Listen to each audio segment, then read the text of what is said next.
So I'll call the Thursday, September 5th, 2024 Town of Rome Board meeting to order at 5 p.m. Roll call, roll call starting on my left, please.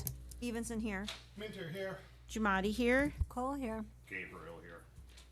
Okay, certify the posting of the meeting, please. I certify that on Tuesday, September 3rd, 2024, the agenda for the Town of Rome Board meeting for Thursday, September 5th, 2024 was posted at the Rome Town Hall at 1:13 p.m., Quick Trip LLC at 1:20 p.m., Nakusa Port Edward State Bank at 1:26 p.m., and emailed to the Wisconsin Rapids Tribune at 1:02 p.m. Thank you. Approve the agenda. I'll move to approve the agenda as presented. I'll second. We have a motion by Supervisor Cole, second by Supervisor Evenson to approve the agenda as presented. Any discussion? All in favor? Aye. Opposed? Motion carries. Pledge of Allegiance.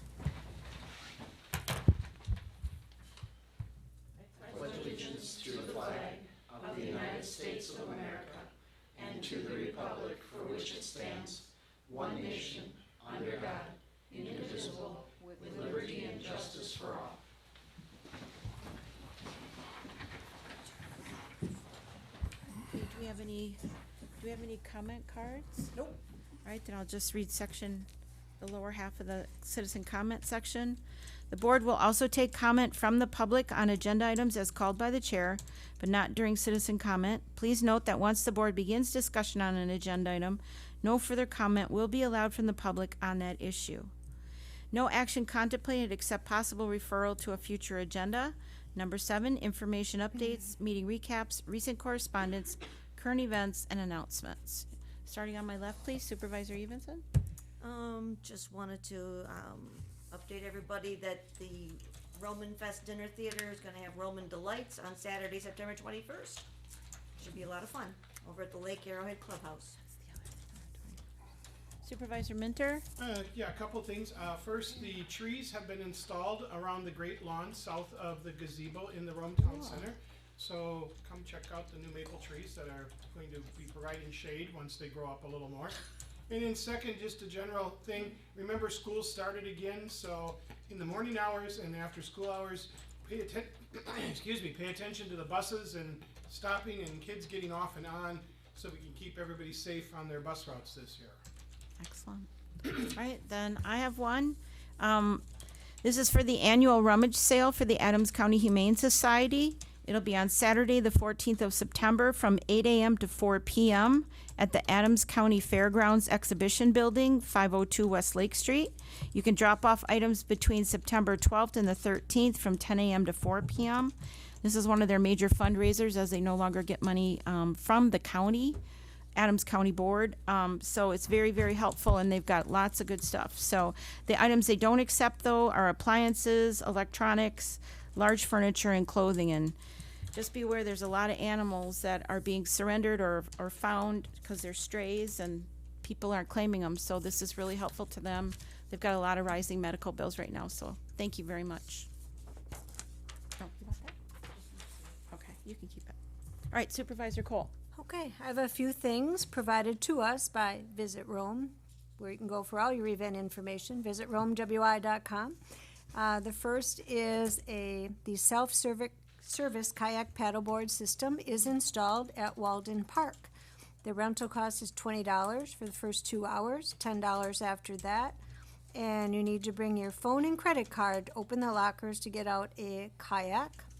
So go take advantage of that these last weeks. There are some great events in September. Saturday, September 9th, 10 a.m. is a guided fat tire bike ride on the new trails at Sand Valley. Craig's Porch will be open for snacks and beverages, sponsored by Visit Rome. I'm sorry, what day is that? That is September 7th. Wednesday, September 11th at 5:30 is the honor climb at Tri-Norse to remember those who lost their lives on 9/11/2001. Is that long ago? Wow. Okay. That's hard to believe. Saturday, September 21st, Visit Rome is hosting a day for the birds. The day will start at 10 a.m. at the new Visit Rome office, and will feature a trip down to Leola Marsh for bird watching with representatives from the Audubon, and will conclude with a raptor presentation at the Visit Rome office. And that helps to fulfill our town's bird city requirement to remain a bird city. And a reminder, the Visit Rome Conference Center is open to organizations for meetings, presentations, etc. Contact Lisa at Visit Rome about that. It's limited to groups about size of about 15 people. And the last one, Lake Petenwell has been selected as a leg on the Masters Walleye Tournament, sponsored by Cabela's. That's this coming April 2025. Leg of the tournament will bring 80 to 100 anglers to the area. I can imagine. It's good. The biggest one they pulled out that I know personally, someone, 52 inches. Wow. And Let's see if that's you all can I have. top that, Supervisor Gabriel. No, I don't have, I'm not gonna top that list. But I would like to give a thank you to everybody and all the businesses that helped us with Papa's Putters for Paws for the Adams County Humane Society. We did raise about $3,700 that was turned over to Adams County Humane Society, which I'm sure they will appreciate. We did have great business sponsorship, so thank you all the businesses, and some individual sponsorships too. The other thing is Tri-Lakes has received the funds for the nano bubblers. There will be a wire transfer done tomorrow to get them on order. They still hope to be putting in some into Lake Sherwood in the beginning of October. Thank you for that update. Okay. Discussion and possible action on the following items.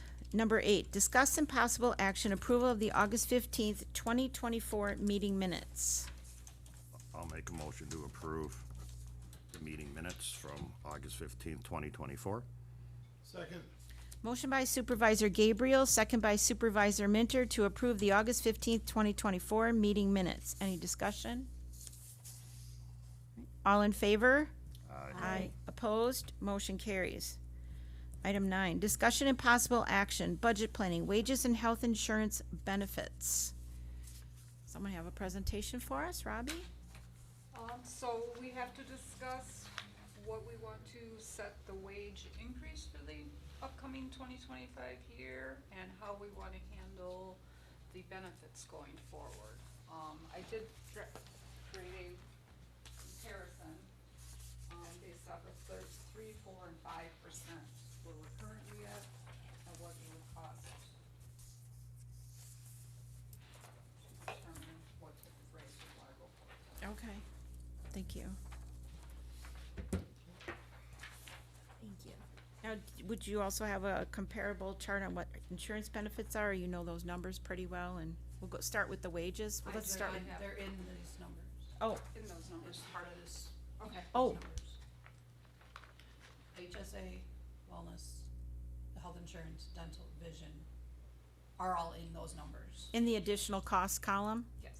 All right, No, that, yeah, it's all included in Include there. into that, yes.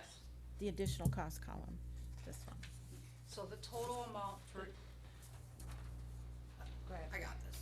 So the total wages column is what the total wages would be based on so let's just start with 5% increase with health insurance, dental, vision, HSA, wellness, life insurance, all of that is included in this number. The additional cost is the difference between what you're currently paying and what the 5% Okay, would be. 5% would be if we increased it to that. Correct. Got it. Okay, thank you for the explanation. So rather than seeing those broken out, we're just putting it into one large sum so we can just see the total of the overall benefits and wages.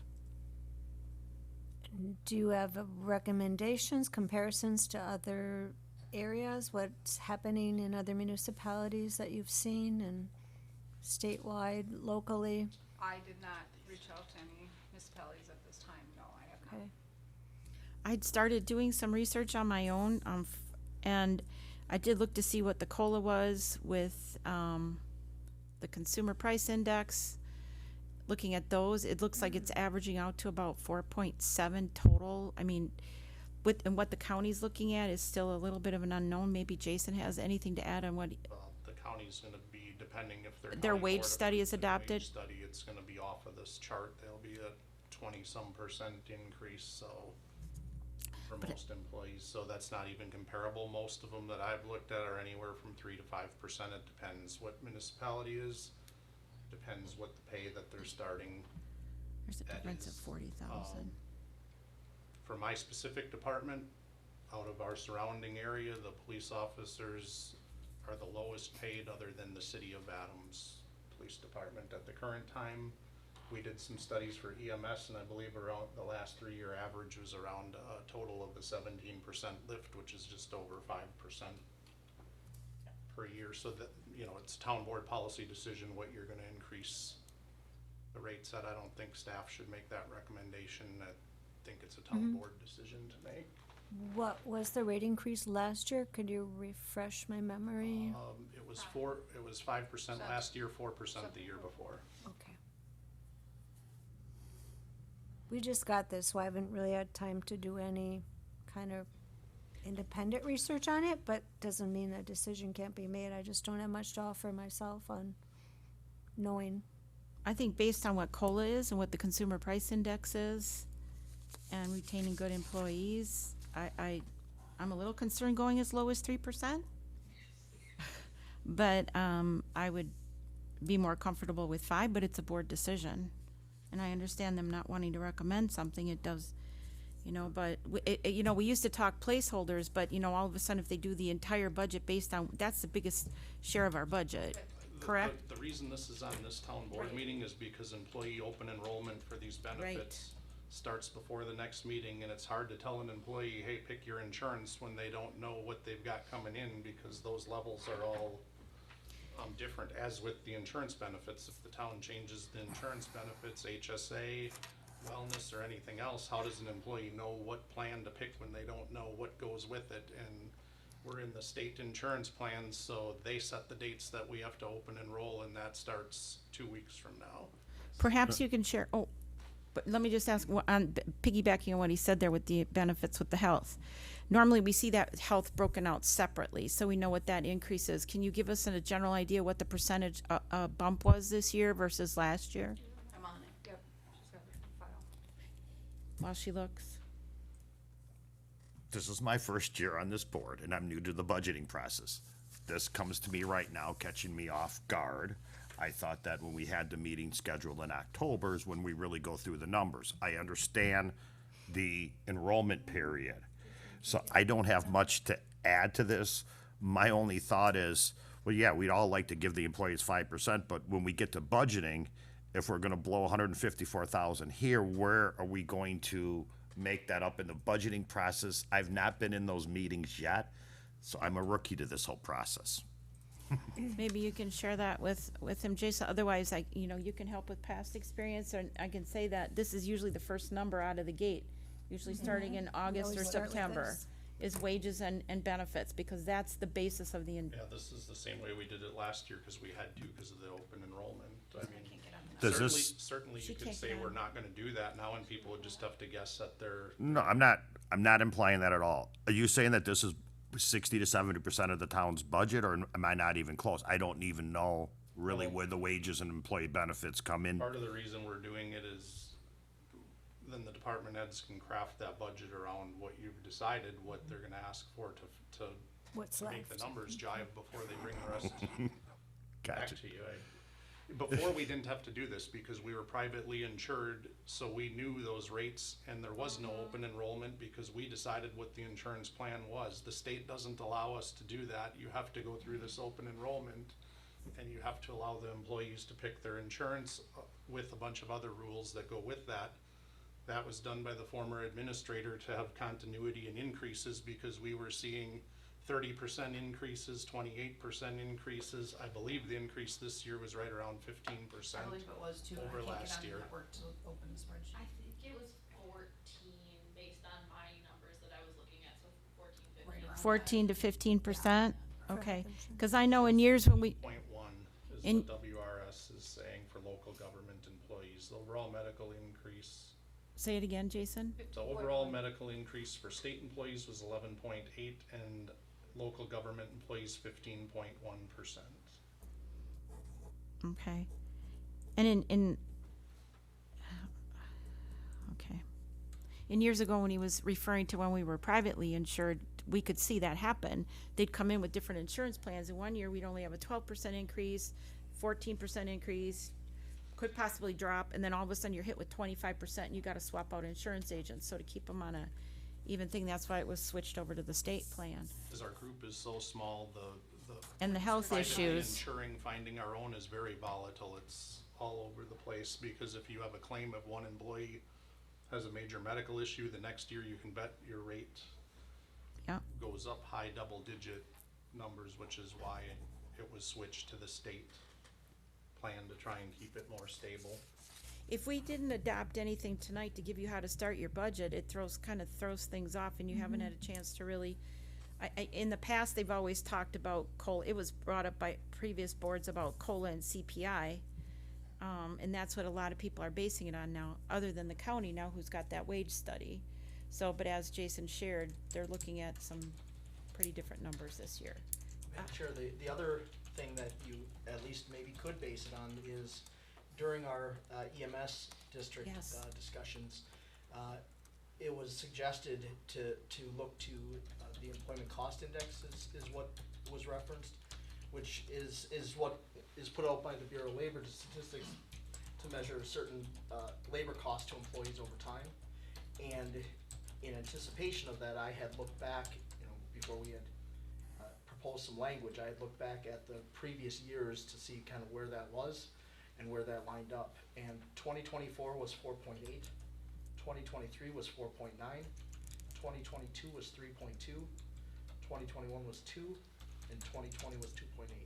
So it's been it went from like around 2 to 3 to 4, and now it's That's right. getting a little bit lower, but about 4.9, 4.8, which is, I don't know what our multi-year historical has been, but we've probably not been that far off of that as We've been below in some of those years you just mentioned. I think 2 we were spot on, but then 3 we fell a little behind, 4 we fell a little bit behind, and 5 we were right where we needed to be because there was other discussions of what was going around in neighboring communities. So, just a point to consider. no, I that's a think good point. I'm historically glad you brought that up we've been about, pretty close, I think. yeah. So could I just ask, you said, Jason, fire and police were the lowest in the area. What about other employees just across the board in management positions and Question. other positions? Are we competitive there, or are we also low across the board, if you We're know? closer there. When I looked at the wage study that the county did, the clerical staff was closer to being in line with their study. Our job descriptions, if we were to do a wage study here, it would be hard to come back because we're small and people do combined roles at the county. If you're a clerical person, you're in one department, not working in multiple departments.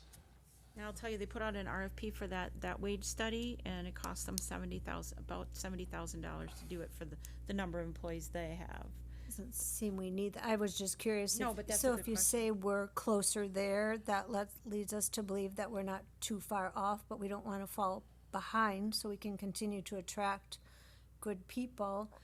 And I mean, I'd be in favor of the 5%, but then there's always the understanding, if we do that, there's going to be probably some things that have to be cut somewhere else. And so, I mean, that's the way this works.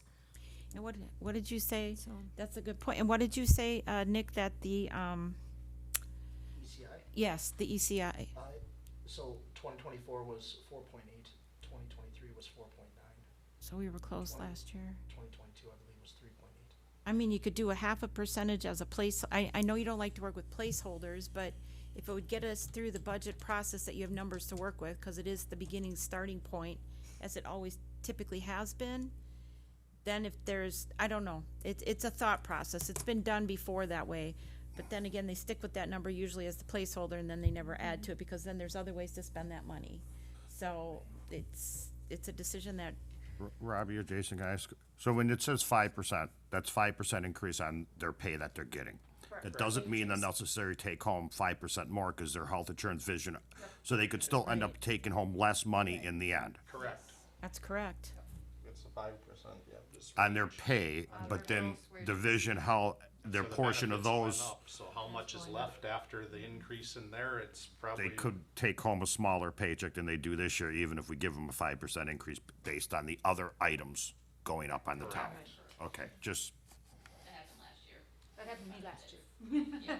Even though we thought we were doing a good, No, you did, but I. yeah, don't I know know, your that's the insurance. obvious, right, it's the insurance that, why did you stop it at 5? Why don't you go up to 6 or 7? Not that we, just to show us the bigger comparison. Cause we didn't think we could go that high. Okay, that's answers generally- my question, just asking. It's generally not well received above 5, yeah. And if I might unless ask, there's a big disparity, and then 20 it's. if you want. I'm sure the employees would love this. In order to make up the difference, you'd have to almost go to the 15, well, close to the 15%. Yes. That just It's isn't not feasible. I misunderstood that. So if the insurance goes up 15%, to make up that difference, you'd almost have to go to the 15%. However, we do make up quite a bit with our HSA and our wellness programs. That's right. That's huge for our employees, Okay. and they know that. see, and that's a number we don't have broken out here, and if you chose to present it that way, that was probably something you thought through, but normally in the past, we've seen what they've gotten in the HSA, and we've seen what they've got, but on the other hand, just using the county as an example again, those double-digit increases they're looking at, they don't have as good of a health plan as our employees do, and we're a smaller group.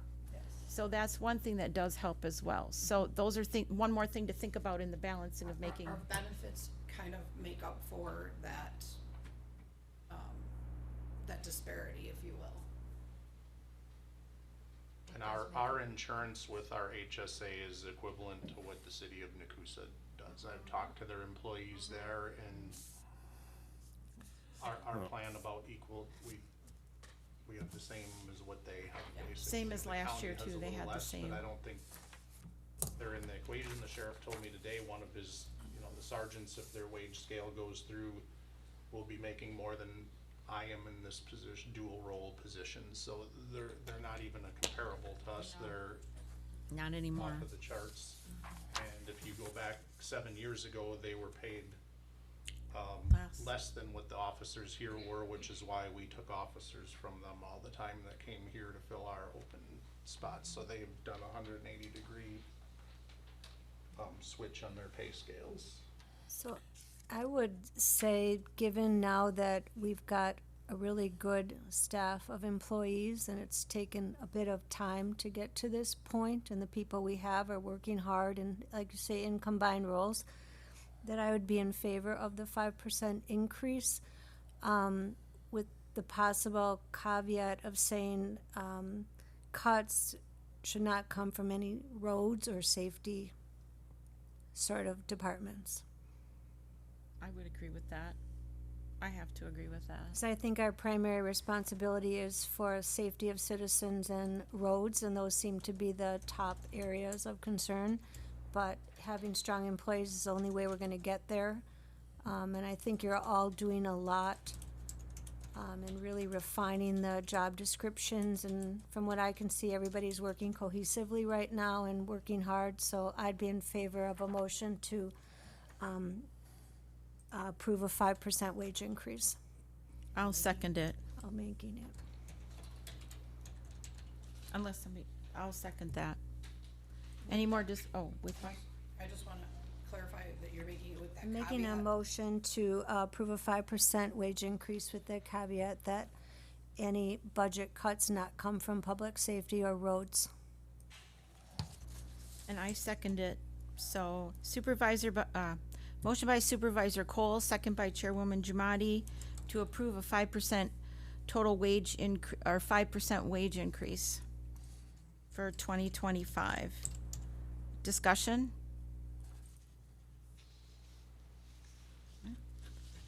All in favor? Aye. Opposed? Okay, motion carries. You'd have to cover the health insurance now. Is that gonna be status quo? We probably should have a motion on the health insurance piece of that. I thought that was all part of the numbers. Thought it So was all are you rolled just up. saying keeping the Rolling it all, was coverage? that Oh, part of your motion? It was all, Well, that was all that was the numbers that they understanding of the numbers we were presented, that it was all rolled together.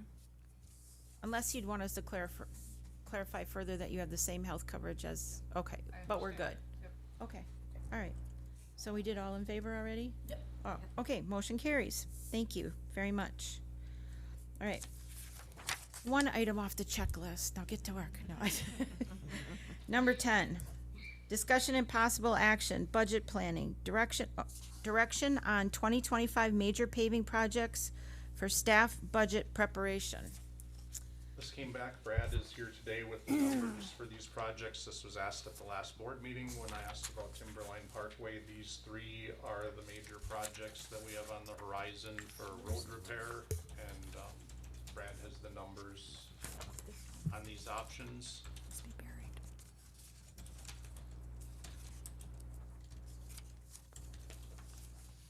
You have one?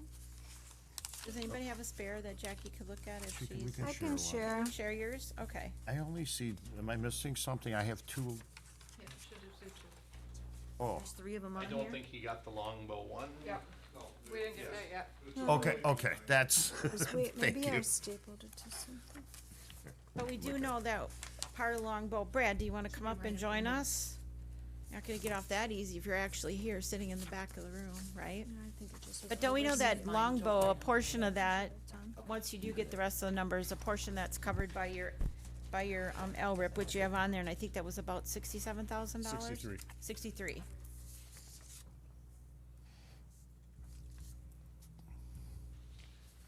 Okay, so who's So, gonna start this? I think to do these, you're gonna have to do, there's loans that drop off that, staff looked at. You're gonna have to take a loan if you want Apache and Timberline Parkway done. The road maintenance budget is $400,000. Obviously, that's not gonna cover any of these projects other than Timberline, but you wouldn't have anything left to do any of the other seal coating or projects that Brad has for normal maintenance for a calendar year, so. And you're estimating high on your GTA, cause that's usually, or do you think you'll get actually 400,000 this year? No, they stopped. Those aren't, Oh, Finance going, Committee said those aren't coming out yet. To 13. GTA, they said a couple Have not weeks. gotten it yet. going They're east. getting later and later with this stuff, aren't they? They're really getting, yeah, so you can't even, so, cause last year, I think your road, if GTA was like, what, 360 something, so we'd have to make up that different, 369? Might have been, yeah, just under 400. So we'd have to make up that difference somewhere just to make that 400,000 he needs for his basic maintenance for roads. The Apache thing just throws me for a loop. Brad, can I ask you a question about Timberline Parkway? Yeah. Does that street go all the way through then to the, is it 14th Ave? Where the Rome Snow Bandits and those other businesses and the Sherman ski team, does that go all the way to that street or not? Yeah, all the way to 13th Ave. 13th Ave, I'm sorry. Yeah. And the water is currently on the side of the gravel now there, but no other utilities are put into that area, correct? Just, water, yeah, there's not even any gravel or nothing there, just water mains on the north side of the road. Water mains, and they're stubbed up for future businesses. Yep. Wouldn't we want to, before we pave it, get the rest of the construction done, the fiber optics and electrical in there too, or not necessarily? Not necessarily, because if a developer comes in, then they pay for those costs. Potentially. See, and that was part of that analysis we got, that we're working on with Sam, that he's gonna help staff start an CDA as they plan out development over there. The developer assumes some of those costs. We put in the major road, they bring it in, you know, some of those costs can be picked up in that spreadsheet, so that helps us spread out that to the developers. So, Timberline is a subject of CDA in that we're getting some requests for development in that area, especially the 20 acres, for potential housing, which is something that people have wanted, multi-use housing or housing for seniors, affordable. There's all kinds of different words you can use for it, but housing on that 20 acres. But no developer can really come in and develop the property if Timberline's not through. So we're kind of between a rock and a hard place. we want the housing, we want to get it developed, we want to have RFPs brought in so we can get multiple offers back there to develop, but we don't have a road. So that's where Timberline, why that kind of rises to the top of the list. I have a question, Brad, for you on the Timberline. I see these different expenses in here, but we know that we have some engineering costs we have to finish.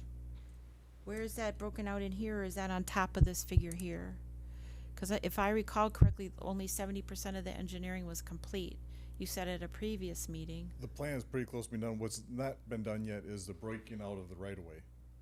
Okay, so That was that's all- part, so what do you think those engineering costs to figure that out would be? Do you have a rough idea, estimate?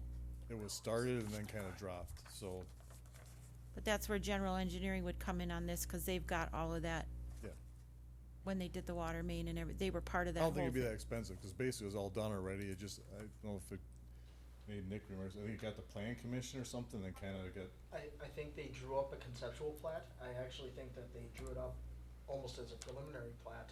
We held on that. So some of the legwork's certainly been done. We may need to tweak a little bit, but I don't think it's going to be a substantial cost to put together a preliminary plan and get the right of ways designated. And you were saying some loans are gonna drop off. What's gonna drop off and what are we left with then? Just so anybody trying to understand all this knows, because we did have 2 loans last year for road projects. And some of this is because this board was left with, I don't wanna say previous boards that really didn't do a lot with the roads. And so now we're trying to correct that, and it's really expensive. And roads are kind of the bane of any town's existence, I think, because their cost, so. We have a capital improvement loan that'll, end April first of 2025. We had a business park loan that will end in December first of 2024. And then the Rome Water Tower ends October first of 25. And then there was the new Coosa Port Edward State Bank loan that was taken out and will end in July of 26. So we got 4 that are coming up in the next few years that will roll off. So that's cash flow that you originally were budgeting for payments. So in regards to Jackie's question, that what's the one that drops off in December? December is the business park loan, and our final payment due there is $137K. That's 137K. That next, well, we wouldn't be budgeting it, but we've been budgeting it to make that payment. And what's the one that drops off in April? That is the capital improvement loan, and that final payment is $178K. And then the water one we can't count because that stays with the water utility and And the for, new Support Edward State Bank one is, the final payment there is $112.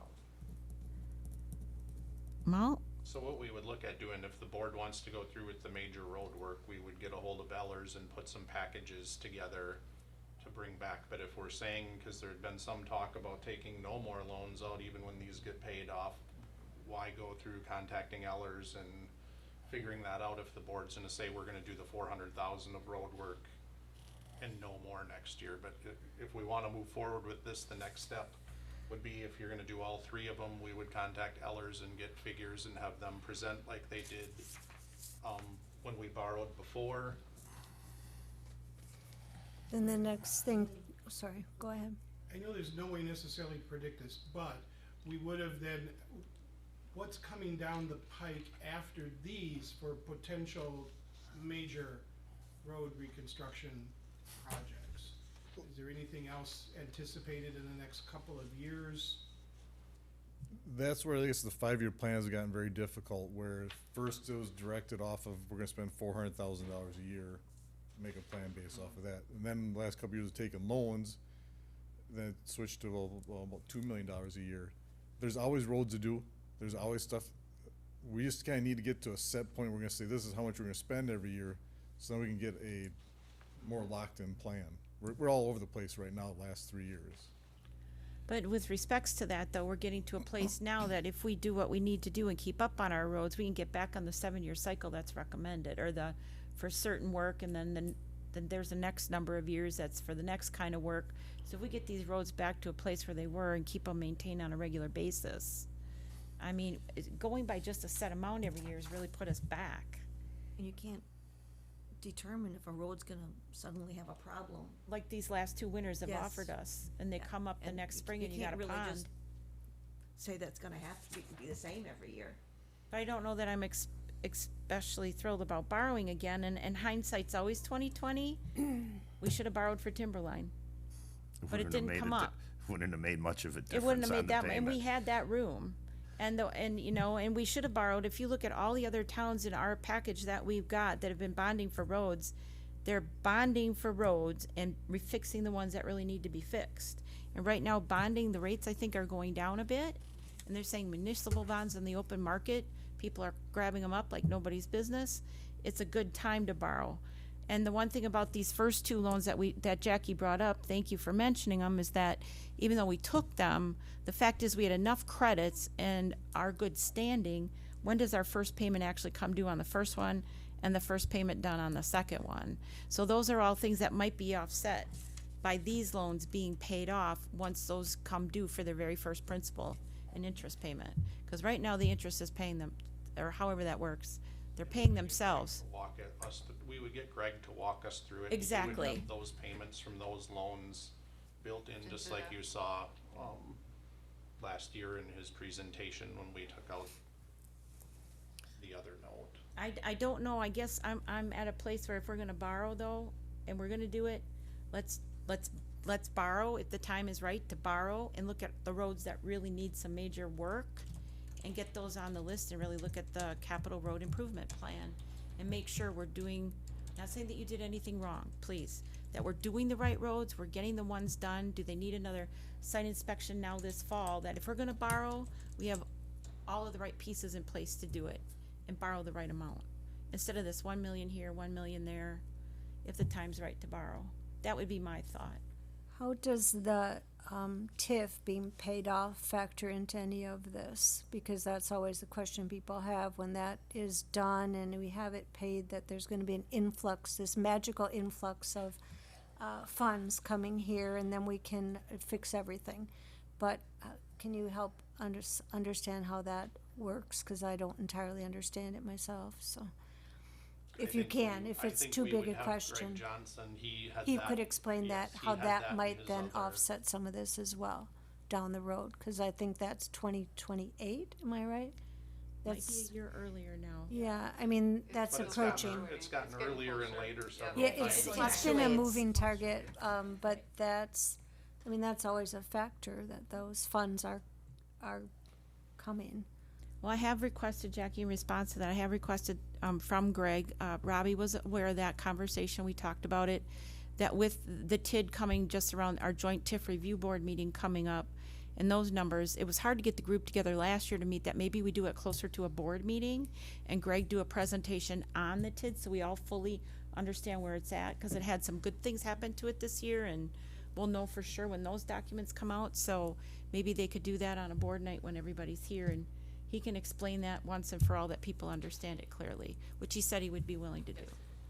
So then my last question would be, if we were to not decide on this today, how soon do you need to have your number for budgeting in general for roads if you assume that these major projects would be taken out of that budget and put into some type of loan? Does that make sense, what I'm asking you? I think we're just looking for direction, and if the direction is the board thinks we should borrow again, we'll have Greg get those numbers, and the board always could say, no, we're not interested in doing that, and then we would have to redo. But if Okay. you're going down the road that you think you wanna do these, we would reach out to Greg and start putting some numbers together with him for inclusion in the budget. We can have Brad look at some of the other roads that are bad. I mean, you don't wanna do too many at once, or 20 years from now, you're gonna be in the same boat. They're all gonna go bad again True. at the same time, and you're gonna have to. True. Right, and to that end, it makes sense to look at, I'll say, medium-sized borrowing over a multiple number of years. So we do these projects on a rolling basis, That's as true. opposed to, say, taking out a large sum of money next year, doing 10 projects, and then 15 years from now, You who's gotta do ever it in this again. position 15 years in from now, all of a sudden, they have 10 projects that need to be done again. I'd rather see that roll, you know, Rolling with the schedule. And given that, you know, some of our loans are retiring, I mean, I think I said this a couple times when road things have come up. These are major dollar value projects. There is no earthly way to fund $1.5 million worth of roads out of, and that's just for the two projects, you know, so probably $2 million by the time you get part of Longbow in there. But there's no way to fund $2 million of road projects out of our cash budget. Not feasible. It's not there, not if we want to still have employees or anything else for that, or most other things, you know, for that matter. So I think we have to be judicious with what we borrow, and if we think these are the three major projects that would be next year's projects, then we do that. But Ellers can also, if they come, they could say, well, okay, if you borrow, and they did this last time, you know, if you borrow $2 million, here's what we're looking at. You borrow $3 million, here's what we're looking at. Because then we can look at that impact on the debt levy on the taxes versus some of the other levy things.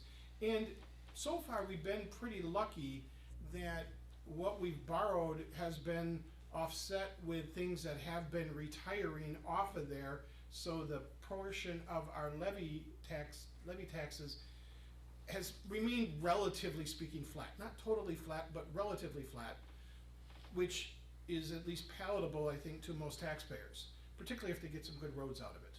You know, it's not like we're taking the money and spending it on, I don't know, something frivolous. You know, we're taking the money and we're investing it in things that will improve the quality of getting around this town, or perhaps bringing business in, or bringing housing in, which bringing housing in brings in more taxes, which, you know, it all.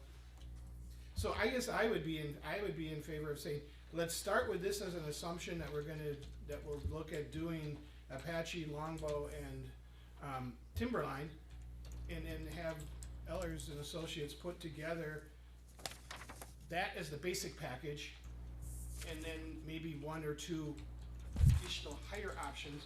But me personally, I'd be in favor, we borrow for the major projects we know of for next year, and then we look at that long-term 5-year plan, and let's say, all right, let's do 1 or 2 major projects a year, every year, for however many years we need to do to get all the major projects done.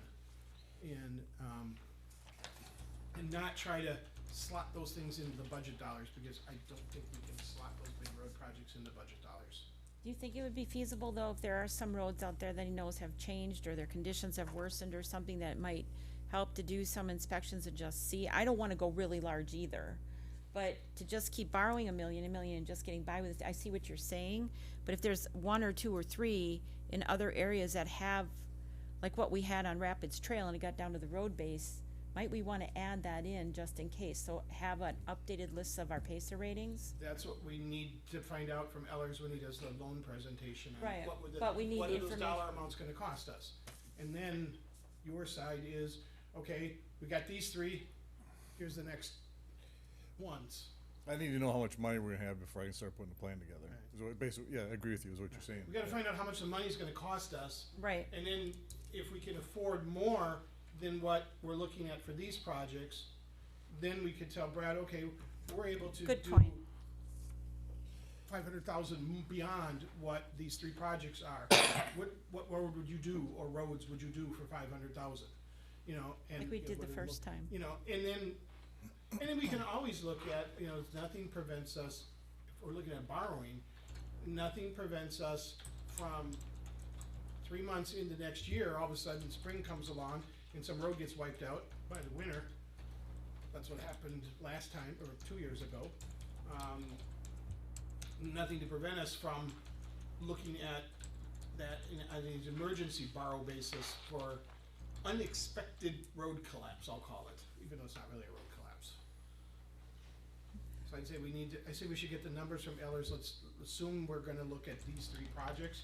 Let's get some numbers, and then maybe look at what would be a couple of ones that you would recommend beyond this, if we felt we could do $2 million. Just recommendations, not getting quotes, just recommendations on what you think is priority. Basically, what I do is I take what we have right now for a 5-year plan, and they are kind of prioritized. Yeah.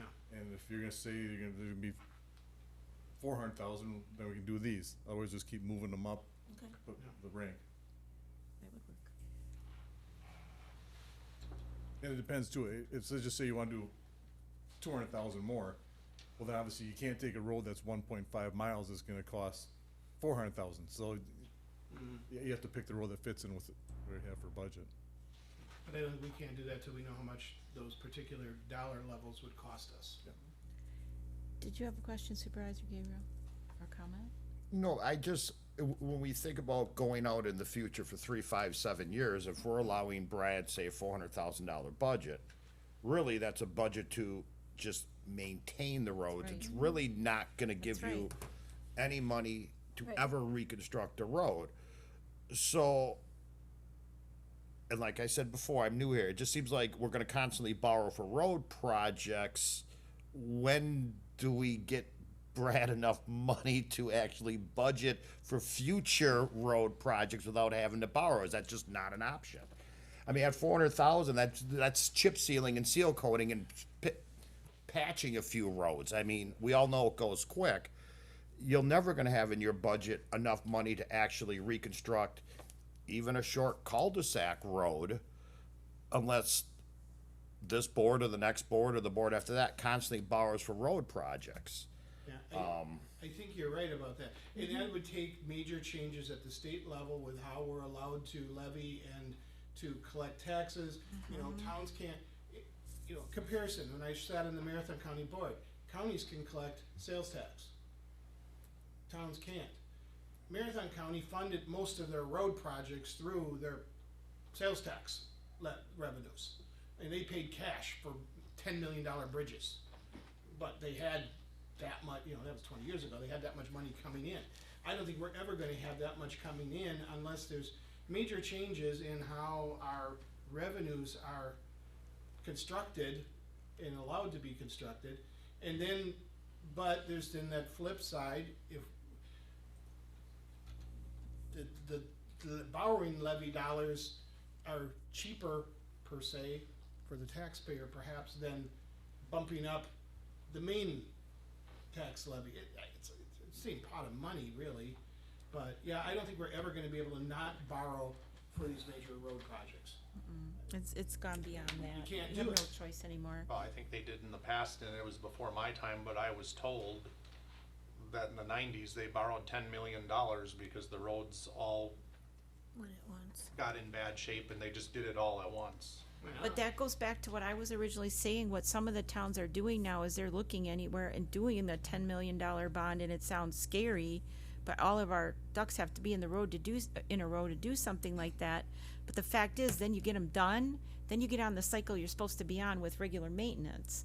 What you do every 3 years, what you do every 5 years, 7 years, and 21 per the state guidelines. And that's what I was suggesting earlier, but I don't know if we have an appetite for $10 million either. But I did, cause I got scared at just the 1.18 for Apache. And when you think about, 90 money, Lori, so that. I understand. More now. More than, I understand that, Jason. On What- the Apache, I'm sorry, Lloyd, go ahead. No. On the Apache bid, that is adding the bike lane to the side like it is down the rest of Apache? Okay. Is that what's making that, bumping that up so high? Or is that section seems so small to be, I There's obviously understand, an added cost in that, you know, like, see the bid item of unclassified excavation, that wouldn't be, you know, that's an added item. oh, well, that's only $5,100. Yep, and That then unclass- excavation below subgrade, you know, your 71,000 right there. Now, Oh. I think they're high in their numbers, yes, cause also, you notice they put in a 20% contingency, which is 200,000 alone. I'd expect the project to come in under $1 million when we bid it out. Well, I'm just thinking for Apache, we paid but it was just a scary number. It actually made me think, oh, let's do Timberline. You know, it was like, If I but, can okay. add too, like, I've been asked numerous times, everyone's like, well, when will we get to a point where all we do is maintenance? You'll never get to that point. I don't care if you take out 10 million or 200 million. There's always gonna be something that's gonna have to get done. We're never gonna be like, ooh, we're done. It won't happen. Like I keep joking, our road had ponds on it again today. The birds were loving it for swimming, you know, but I mean, I'm not even on the list for and I don't wanna be. You didn't hear me say, I don't wanna be, not the chairwoman's road, but they're getting bad and you gotta keep it up, but yeah, he's right. I don't know, so do we need a motion to have her proceed, and do you want a motion for them to proceed with borrowing? Or look at borrowing and get numbers To for us? prepare the documents. I move that we request Ellers and Associates to come in with information related to potential borrowing for road projects in 2025, starting at a sum of Why don't you just say major projects as listed? major There. projects as listed, There you go. Keep it with simple for me. options of further dollar amounts beyond that, say 2 additional dollar amounts. I leave it to their discretion to say if they wanna present $1 million more, $500,000 more. We can sort of extrapolate out, I think. I'll second. Okay, so we have a motion by Supervisor Minter, second by Supervisor Evenson, and I'm gonna abbreviate that a little, cause she got it all right. That we, proceed with borrowing, or have our staff look at borrowing with Ellers and Johnson for major road and paving projects, including the ones listed. Is that good? Did you get everything else? Okay, thank you. So, any more discussion? The only last comment I would have again is please, if there's anything you think that's on that list or something with PACER ratings that you wanna go out and look at them again, please do that now, or tell us that you want us to go look at them, or what have you, so that when we do get those numbers and there's other roads you wanna add, we do it now and don't, like with Timberline, find out next spring, oh, we should've done that one. You know, it's nobody's fault, I'm just saying, thinking ahead, that's all. But, okay, any more discussion? All in favor? Aye. Opposed? Motion carries. Thank you, Brad. Thank you, guys. All right, number 11, discussion and possible action, approval of amendments to the CDA bylaws. All right, if I may, I'll give a little bit of background. Over the last several months, the CDA has been reviewing a number of documents related to its organization, its history, that includes ordinances and statutes, as well as some of the bylaws and the mission, vision, and goals that relate to its focus areas. So this review included the 2 documents that we have on our agenda this evening, that being the bylaws as well as the authorizing ordinance and the ordinance that really gives the overview of its purpose and duties. First now, for number 11, it relates to bylaws. So the CDA did review the bylaws document and made edits to section 3, so you'll see proposed changes in section 3. I'll just take you through what we have for those proposed changes. Section 3 relates to officers and their duties, so presiding officers. That first section, all that's being proposed is a bit of cleanup with the language, capitalizing chairperson where it should be capitalized. Also, although it said chairperson in some parts, it said chairman or vice chairman in others. Now it just says chairperson or vice chairperson. So it cleans up the language in that first paragraph. The second paragraph was the paragraph that related to a treasurer officer position. There is no treasurer position with the CDA, and so that's being proposed as removing. And then finally, the section that is relating to secretary. So over the history of the CDA, there's been some revisions, different ways with who serves as the secretary of the CDA. The proposed language then just states that zoning staff will serve the authority as its secretary, and so the language is really having zoning staff serve in that role, rather than designating a CDA member to do those duties. Then just a general note that the CDA did review this and recommended the approval of the bylaw revisions that you have in front of you at its meeting on July 2nd, 2020. Move to approve the revisions as presented to the bylaws of the CDA. I'll second. Okay, so we have a motion by Supervisor Minter, second by Supervisor Cole to approve the recommendation of the amendments to the CDA bylaws. Any more discussion? All in favor? Aye. Aye. Opposed? Motion carries.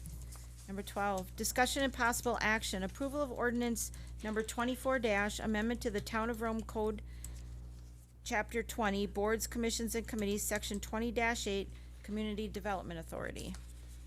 All right, with all of the lead-in that I just gave, then the CDA has also reviewed the 20-8 ordinance provisions that relate to the CDA, specifically under the powers and general duties.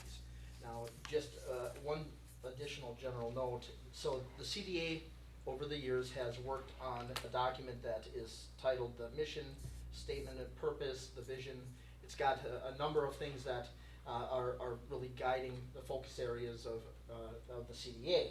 And in that first paragraph, the mission of the CDA is a statement that the CDA felt was a good one to fold into the powers and general duties. And so you'll see under the ordinance 20-8 sub D, it used to be powers, and it just had one section that just referenced statute. Now it's powers and general duties, and it has a additional section that states that in an advisory capacity of the town board, the CDA takes an active role in influencing, facilitating, preserving commercial and housing developments and redevelopment in the town of Rome. That is a section that was really started with the CDA's review and establishment of mission and purpose, and so it's now being proposed as folded in to the ordinance to make clear that is a focus area, a primacy area that the CDA has. In a similar fashion, the CDA did review this language. Actually, they reviewed it today and made the recommendation that the town board approve the revisions to the ordinance. As long as we had, Nick,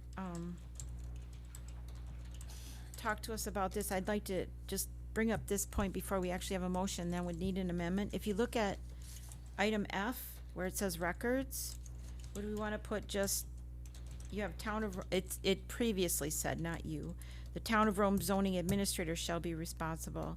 Do we just wanna say / zoning staff there as well, and make that change right away as well? Yeah. 'Cause then it make would sense to match just the put beginning- zoning staff, that would easily clear that piece up. Does everybody fine. see what I'm pointing out? Yeah, Secretary of the. yeah, just, So administrator would be changed to staff. well, and take town of Rome, we know who, I mean, it's just extra words we don't really need. Right, so we could just say, the Secretary of the Community Development Authority, zoning staff shall be responsible, does that sound? Well, I was but the just- Secretary of the Community Development Authority is a member of the zoning staff. It's either the support specialist or the zoning That's what I'm Yes, saying. Through the bylaws. through the Right. bylaws. So therefore, we could just say the Secretary of the CDA will be responsible for maintaining the records. Yeah. Correct. You could do that as well, yep. But no, because, Or well, the but town of it's in, Rome zoning staff. but it's not clear, and this goes in the code, well, it's up what other people think, but here it clearly tells you who the secretary is. Otherwise, the secretary without that wording in there, No, it's defined in the bylaws. Right, I think what Supervisor Minter is doing is making. I So in understand. the future, if there's a change in the bylaws, there isn't to Oh, create an yes, inconsistency got in it. the ordinances. got it, okay. Where he's- Yeah, that's what I was What do you attempting think? to do. I think it's fine, yeah. All right, so remove that completely then, is what you're saying? Right, exactly. The secretary shall be responsible. Okay, the secretary of the CDA shall be, okay. It was awkward reading anyway, so, all right. So does that mean somebody's got a motion ready? Move to approve the amendment to chapter 20-8 regarding the Community Development Authority with the addition of D1, powers and general duties as presented, and in letter F, to read simply, the Secretary of the Community Development Authority shall be responsible for drafting and maintaining records of all the actions of the authority as required, Excellent. or as Okay. required by state statute. I'll second that one. All right, so we have a motion by Supervisor Minter, second by Supervisor Cole, to authorize the approval of ordinance number 24 amendment to the Rome Town Code, Chapter 20, Boards, Committees, Commissions, Section 20-8 CDA, with the changes to Section D, Powers and General Duties, Item 1, and the addition of a change to Item F, Records, the Secretary of the CDA, eliminating Town of Rome zoning administrator. Is that that cover everything? All right, any more discussion? All right, all in favor? Aye. Opposed? Motion carries. Thank you, everyone. Attorney Flanagan, will you send me the updated? I was going to say, yep, I will make the updates and then I'll send you the Word and PDF, yes. Alrighty then. Item number 13, discussion and possible action, approval of ordinance number 24, amendment to Town of Rome Code creating Chapter 282, regulating hemp-derived, synthetic and hemp-derived cannabinoid products. You can tell I'm not a user.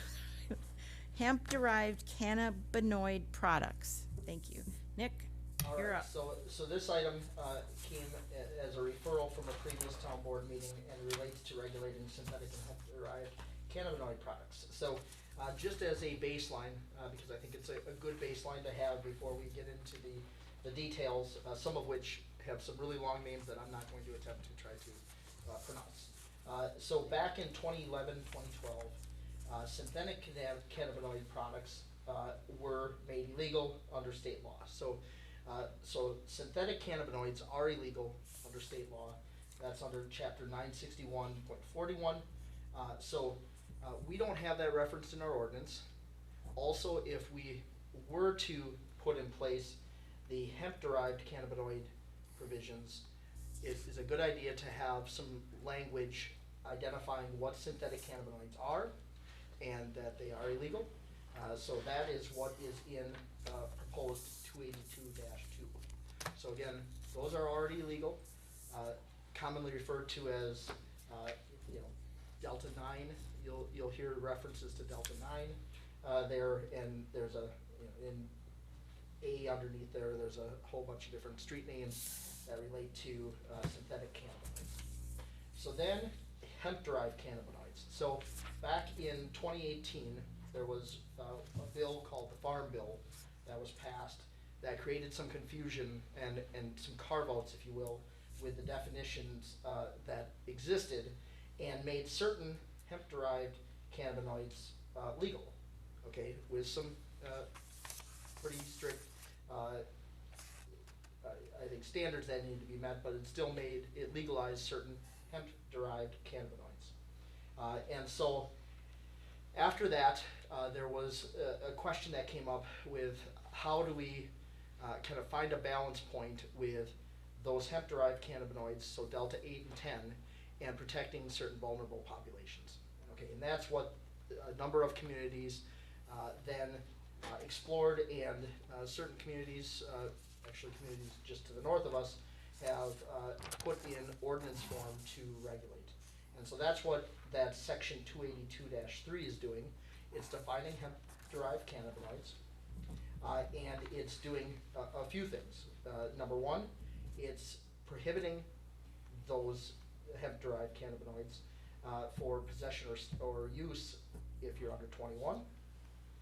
It's also making it illegal to sell them to under 21, and it's requiring that any seller actually go through the process of getting a valid photo ID, similar to alcohol sales, for example. And then the other piece is similar to our language that we have in our alcohol licensing ordinance, for example. It is providing some guidelines where establishments that would be selling these would be located. We have similar statements, guidelines in our alcohol licensing ordinance, and this language would then not allow sales within 750 feet of a number of different establishments that either do or don't exist in the town, but of course you don't know what might be in the town at a certain point. So I'm happy to answer any questions, but just I wanted to give a starting point with it. The only other piece that I do want to just draw your attention to, because it would need to be changed, under the purpose, A1, that should say, well, hemp-derived cannabinoids, not synthetic. Technically, hemp-derived is a synthetic, but it should say hemp-derived, it should be clear. Again, synthetic is already Is there anywhere else that language would need to be changed, the hemp derived for I don't synthetic? believe so. Nope, okay, so that's the only part. Only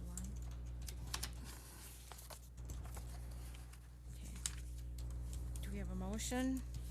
No.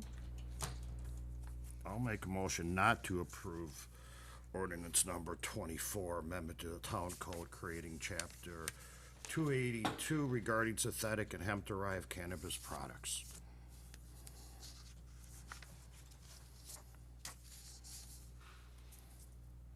I'll second for curiosity's sake. I'd like to learn a little bit more about it before going forward with any of it.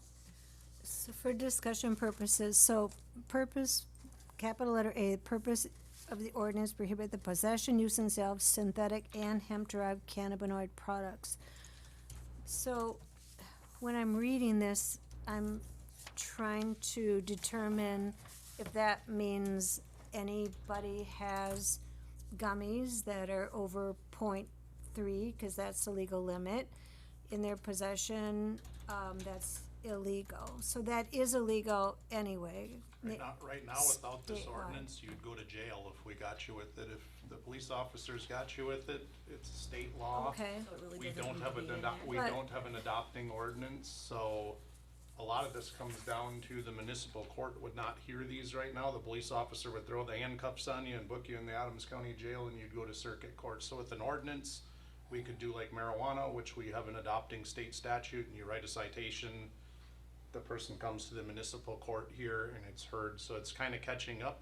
We haven't had a big issue with it here with people yet that have resulted in arrest. I imagine if I reviewed the records, some people have had gummies that I know they tested positive for THC, and those folks went to jail for that, cause we don't have an adopting, ordinance. So a lot, that clears up the first part of it. As Nick said, is already illegal under state law. We don't have an adopting ordinance, which would force the police officer to make a state arrest on that. so Well, could and I, To piggyback on that. yeah, Since we're talking, again, I teed this up with the idea that, you know, we are looking at certain vulnerable populations too. I can tell you in some of the municipal courts that I operate that have some of these ordinances, there are, I would say, a subset of the population, not juveniles, not under 18 necessarily, but they may be between 18 and 21, that maybe a diversion program is more appropriate. It's out of my hands because it's not in this court. So you can do it, but it's just gonna go down there and So- whatever they're going to do. should it be clarified that it's not the possession, use of any, but it's over the legal limit? So if I have gummies and they're 0.25 hemp-derived gummies, the way this is read, that's illegal. It's because it doesn't state that it's over the legal limit, which is 0.3. But it does, Does it- because you go down to two. Does it say it two, later? three. Right, three, this is just the purpose statement, which it Okay. is prohibiting, I mean, I get what you're saying, but that's not Yeah. where the rules necessarily lie, that's the intent that gets us to the rules. Would it, for someone reading this, would it hurt to put that in there over the legal limit, so people clearly understand that that's what we're talking about? I mean, the state. I read it Or the maybe way we can she say read it too. Of Yeah. certain synthetic and hemp derived, we could say certain, I guess. Could you please say where you're thinking of inserting that, cause I'm not following where I you'd think want it's it. under A. The very first opening paragraph, so if a person were reading this, and they would read the first paragraph and go, oh no, you know, Leave it Oh. up to interpretation. yeah, and they maybe wouldn't read all the detail, which people are prone to do. I understand it is there later, but if it, I mean, it looks as though you can't have any. I But read it there- the same way Jackie There read it. there are legal limits that you can possess. You could put certain, I guess. Again, you have to get into the Yeah, other parts of this to actually understand what applies. Is this to that. similar to like Wood County or, Wood County, other Yes. communities that have adopted it, the exact same language, and But again, the purpose, I mean. is right, vulnerable populations, but isn't it because too, at at one of the legislative breakfasts too last year, Wood County was very proactive on this, because the problem is that some of these Delta 8 and 10, is it the correct numbers here, Delta 8 and 10 that you've got listed, are starting to look like candies and play cigarettes and everything else, and they're tempting children when they go into retail establishments to buy these things, and so it's protecting a vulnerable population. I could see where someone who reads that first paragraph might get concerned because they're not gonna read the rest of it. They're just gonna read the first paragraph if they're really seriously interested in this. So I don't know how you'd add that. If you have language the way you can add it, but it's everywhere else, and it's, I can put certain in front of synthetic and hemp-derived cannabinoid products, yes. And then, does this ordinance prohibit anyone who wanted to open, let's just say for argument's sake, a CBD store in the town of Rome outside of the Rome Town Center where it would be near children, the splash pad, et cetera, but say somewhere else, they, on Highway 13 or on a side road, they want to open a store selling CBD products? Does this mean no, you can't do that, or no, you can have a store, but you can't sell it to minors, which is already prohibited by state and federal law? So it's gonna be a little bit more complicated than that. Okay. You need to know if. That's what I'm trying to the zoning ordinance understand. allows Well, that if as they're in a permitted- zoning or- ordinance, a as place that it was allowed by zoning to open such a store, So we'd have it as a permitted use already somewhere? I don't know that we do. I don't know. But assuming we had it as a permitted use, then the only thing that would limit would be, that section 4, if there was proximity, so you'd have to still look at Right, section 4. proximity. Otherwise, again, we're making the assumption that our zoning ordinance permitted that. Right, to- well, I accept that. Then only this would put any other restriction on the ability to Okay. open such a store. And of course, sale to minors, I mean, that goes without saying. And then, so maybe the reason for doing this is to bring it to comply with, the state ordinance so that we can enforce it locally and issue a ticket rather than, like you're saying, an arrest. Under the synthetic, that would be the purpose. You would be able to issue a citation versus a custodial arrest. Rome municipal ordinance tickets don't go on your criminal history. You're not fingerprinted. State arrests obviously do if you're arrested. For this generally small amounts of marijuana, now we issue a ticket and the person goes on their way. This obviously, if it's these specific things that are listed in here that the state stats regulate, those aren't included under regular marijuana. So if the person has that and we test it and it comes back and it says it's this, right now they would have to go to jail Okay, for that. I mean, our involvement in it, we have had people overdose on this synthetic stuff here. I've been to, I think, 3 different medical calls where people went berserk and they got some bad gummies that had these fake things in them when they were tested and sent to the crime lab that were sold as regular legal gummies. So we have had it that way. Obviously, we didn't haul the person to jail. That got taken up to Marshfield for detox after it was done, but we have had exposure to this at the police department. so then piggybacking on that arrest ticket, the town could get revenue from this. I mean, it's a ticket in the town and a fine in the town, the money would stay with the town rather than an arrest, and, I mean, there aren't that many of Correct, them, small, they're- so, So you would not Right, be there would- required to turn it over to the state, even though it's a state law?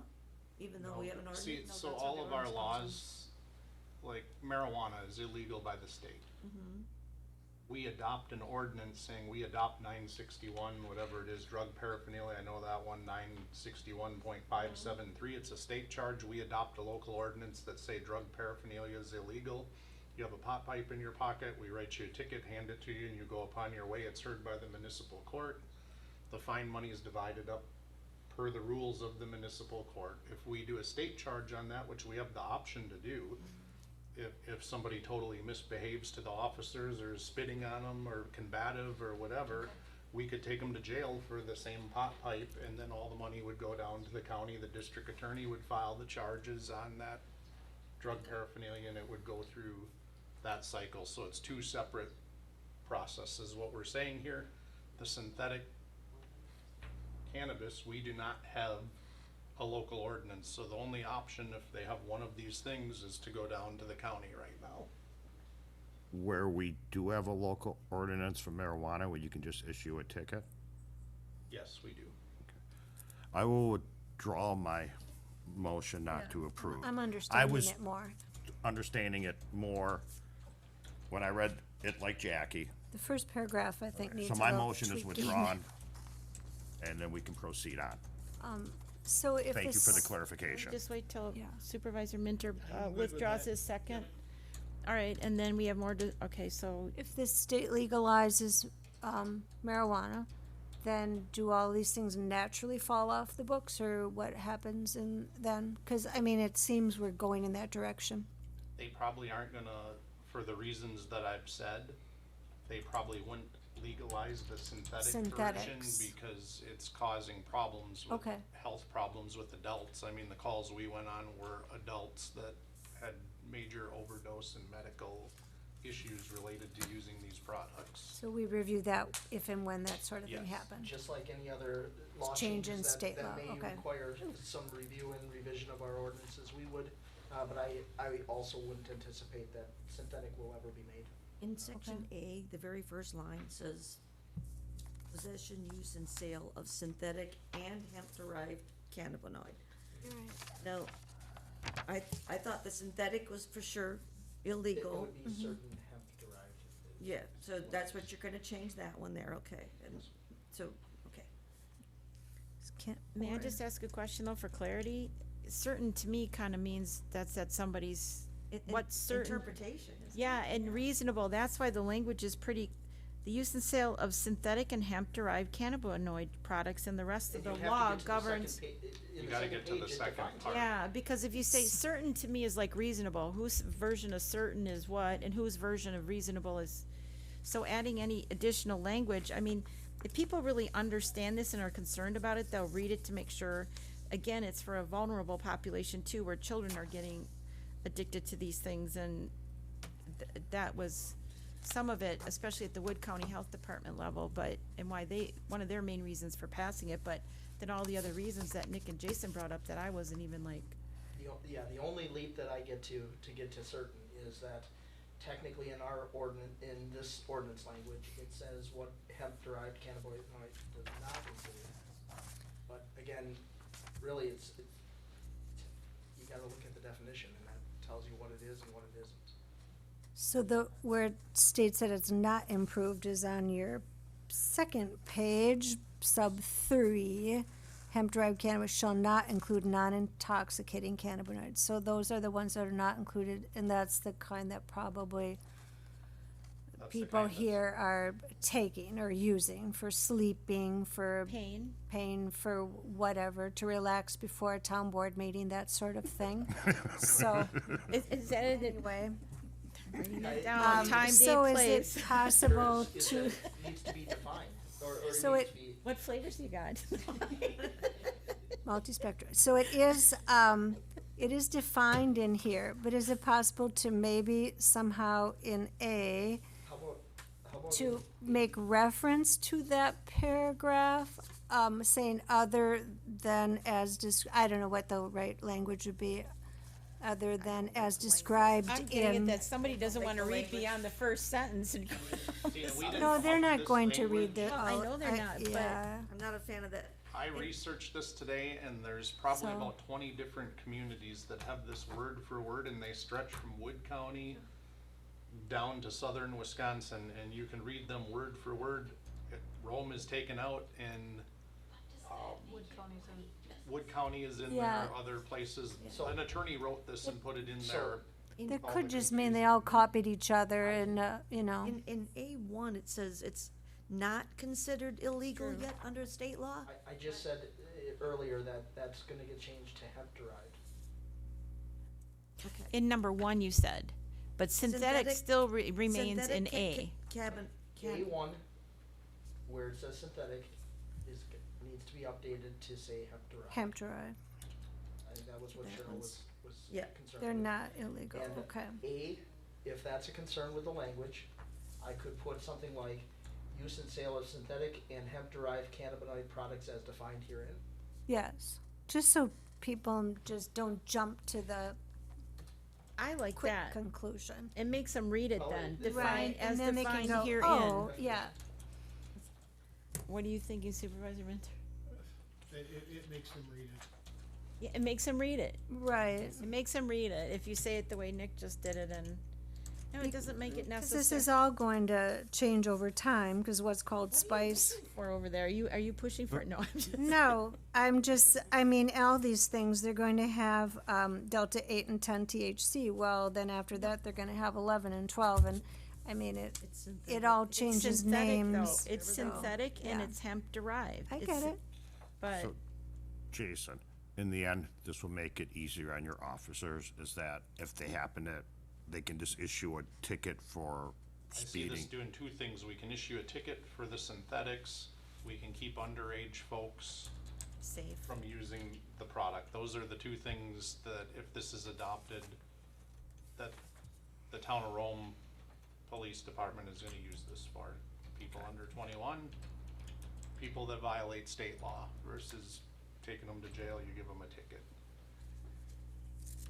Okay. And all this stuff has to be tested. If you do give somebody a ticket and they plead not guilty, it has to get sent to the crime lab, which is where all this fancy language came from.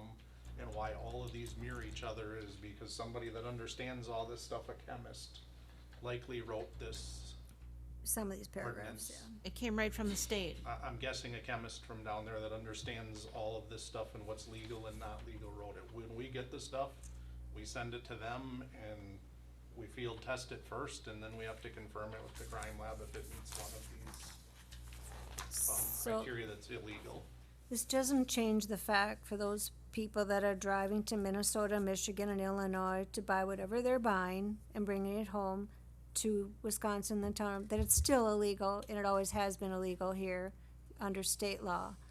Whether now it's just the town is adopting an ordinance saying we agree with the state law, but the ticket can be issued locally rather than taking it to arresting. I mean, kind of summing it up, it doesn't change anything really as far as it wasn't illegal before and now it is. It has been, it still is.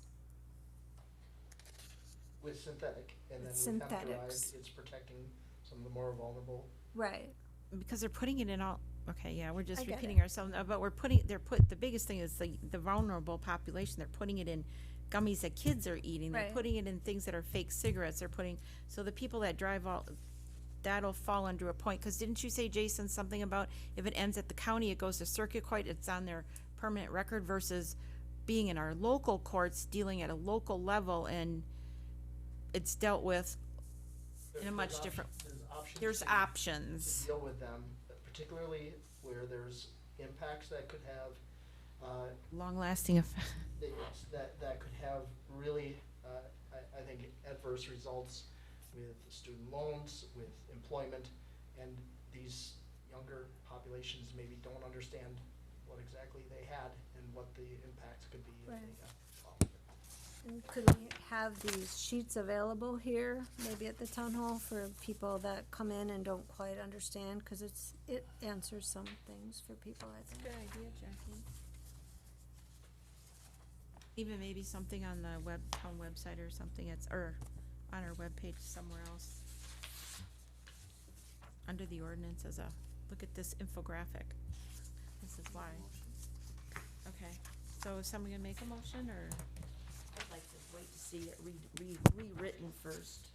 A little time to think about it a little bit more personally, but. Totally up to you guys, not me. So you're rewriting that basically type or whatever is in I can review with you Number one. right now what are you, yeah, what exact changes are you making? Yep, under 282-1, purpose, A, the sentence will read exactly as it does with the addition of the words as defined herein at the end of it. As defined herein. Yep. And under 1, so A1, it would say, while hemp-derived cannabinoids are not yet categorized as illegal. Where do you see that, where did you say that one? Cause we'll have to, A1. Removing the word synthetic, Number 1, very first paragraph. because Numbered synthetic is paragraph. currently oh, hemp derived, illegal. yes, okay, I already crossed that one out, okay. Those are the two changes that I have. I'll move for approval the ordinance number 24 amendment to the Rome Town Code creating chapter 282 regulating synthetic and hemp derived cannabinoid, Cannabinoid? thank you, I can't say it, products.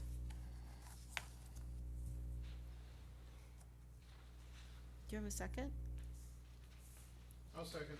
Oh, and I'm sorry, I'll amend my motion to include the addition of the language under 282-1 purpose A, to add as defined herein, semicolon, and under A1, sub 1, synthetic is changed to hemp derived. I concur. So you have a motion by Supervisor Jamadi, a second by Supervisor Minter to approve the ordinance number 24 amendment to the Rome Town Code creating chapter 282 regulating synthetic and hemp derived cannabinoid products. Okay, all in favor? Aye. Opposed? Motion carries. Thank you. Very good discussion. Thank you, everybody, for your efforts helping us understand. Number 14, discussion and possible action, approval of ordinance number 24 amendment to Town Code Chapter 355 Vehicles and Traffic, Section 335-8, restrictions on parking, posted limitations. And when we arrived here this evening, we had an updated copy of this, Jason, and do you want to lead this one off, or is this Sure. Nick too? Is it, Updated what I put, it's just changing some parking. One of them was an issue with the Kingsway Dam. The county doesn't want people parking on it. They also own some property that's not on the Kingsway Dam in the corner, which I've been told by staff there that they don't want people to park on. So we updated number 1. You can see in the yellow what we've updated it to. Number 2, there was a typo. Department was not correct in our existing ordinance, so while I was in there, I corrected the typo to say fire department. And the other one, we changed to on the paved portion of any highway outside of the Rome Town Center, cause we want them to park on the grass, the right of way. We had an issue, Sherwood 4th of July, they're all parking out onto the pavement, and you couldn't even get a car down the road, so this cleans that up, and we added the other, portion in the center cul-de-sac. Brad didn't want people parking in the center grassed area, of the cul-de-sacs. The police department, we have received calls on that, neighbors complaining that, hey, there's been trailers in the center of the cul-de-sac for weeks and not moved, so we added, number 4. this would actually assist them with some of the concerns and complaints we have from host compliance that have been discussed at Plan Commission that, about parking issues, and we've never even really gotten to that place of what about trailers and boats and ATV trailers, so that kinda helps with that as well, so people understand that when you have that complaint, this'll help with enforcement, so. Can I ask a question on number A3, Jason? Why, it says on paved portions of any town highway. Why doesn't it say town roads? Cause like Apache's a town road, am I misreading? That's what it's always said, highway and Yeah, in statute, it's just. Roads and highways are the same, okay, that's, That is correct, Tom, and I'm glad they said that because I often got confused by that too. Statutes for towns do call it highways. okay, thank you for Town clearing it highways, up, 'cause yeah. I was just like, you talked about Apache, and that's a road. Rome Town Center are roads, but I understand, thank you. Okay. So, do we have Oh, a, let's see, I can, oh, Oh, wait, go ahead. well, does that mean you can't park on the roads in Rome Town Center? that language just make it The confusing. Rome Town Center Outs- is accepted from that. Okay. That's what that's. Yeah. Exception. I could see faces thinking that, that's why I asked. So, yeah, 3 says, on the paved portion of any town highway outside the Rome Town Center. Like, how maybe except Outside Maybe- of the Rome Town Center, or outside of or except for or it does, it is a little confusing. I knew what it meant, but then again, everybody reads that's like Reads tomato, differently. tomato kind of thing, but Rome Town Center is Rome Town, so any road in the Rome Town Center, about outside of the Rome Town Center. I'll clarify for anybody. Why did, I don't why know did we about it. strike the 12 AM to 6 AM in that section? So you can park on the town roads in the Rome Town Center 24 hours a day? It used to say on the paved portion of any town highway between the hours of 12 AM and 6 AM. So like at the Sherwood Lodge, you could park on the paved portion of the road until 12 AM. all night Oh. long. On No, any you can't. portion of any town road, highway, Period. There's no time outside the Rome limitations. Town Center. So I'm reading this as you can park on the Rome Town Center roads overnight for extended days, which would affect Brad's plowing up there. Well, it's a no parking zone, so the way it was worded before, no parking zones on the paved portion of any town highway between the hours of 12 AM and 6 PMs, or 6 AM, excuse me. So before 12 AM, you could park on West Queensway and have your car on the paved portion of the road, which created the problem, cause both people parked on both sides of the road and you couldn't get down the road because the cars were parked there. Section C, I think, covers how long you can leave them there. And if you read further down into this ordinance, there's snow emergencies for the plowing that say there's no parking on any town road during event of snow more than, I think, 3 inches or something, whatever it says. So that's covered in a different section. This is just general everyday parking. We're saying you can do it, but your car has to be off on the right of way, not on the paved portion of the road, because all these roads are too narrow to have people have their car on the paved portion. It's dangerous. Cul-de-sacs, the fire trucks can't get through if you're parked in the cul-de-sac on the road, and somebody has to get around there to a house, they can't get through, and people have neighbors and stuff over in the summer. We're just saying pull your car off onto the grass in the yard so that the road still can be used. In the Rome Town Center, obviously, there's parking bump outs, which is why we excluded it, saying outside of the Rome Town Center is where it's prohibited. Inside of the Rome Town Center, it's not prohibited. There's still a But- 72-hour limitation. Yes. Okay, let's say not all of Rome Town Center has the bump outs for parking. I mean, Geneva does not have any bump outs. But there's still a 72-hour rule, period. Your vehicle has to be at least moved within 72 hours. Yes, that's in C. Thank you. Okay. I guess it's sticky wording, and I know what you're saying, there's only bump outs in certain areas, but how would you word that into an ordinance you can park? Yeah, and I just don't wanna see vehicles being left in the town center for week after week and not being moved. You can't And do that for other reasons. I see where he picked it up though in C, 72 hours. So, I I'm do good. think the word of needs to be in there, Which We one? can add of. outside of the Rome Town Center. Cheryl liked that too, so. I think it would just help clarify. Outside of the Rome Town Center? Well, I'll make a motion for approval of ordinance number 24 amendment to the town code. Bless you.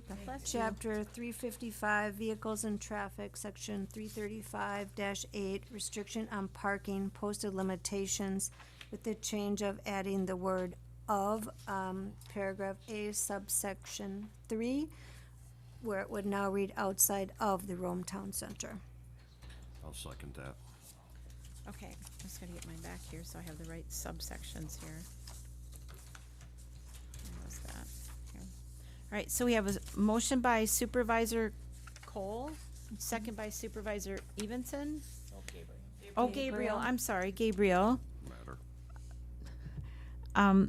For the approval of resolution number 24 amendment to Town Code Chapter 355 Vehicles and Traffic and Section 335-8 restrictions on parking, posted limitations, with a change to sub A, or letter A sub 3 to include the word of before outside. Or after, I'm outside of sorry, the Rome. after. Did I get that right? Okay. Any more discussion? All in favor? Aye. Aye. Opposed? Motion carries.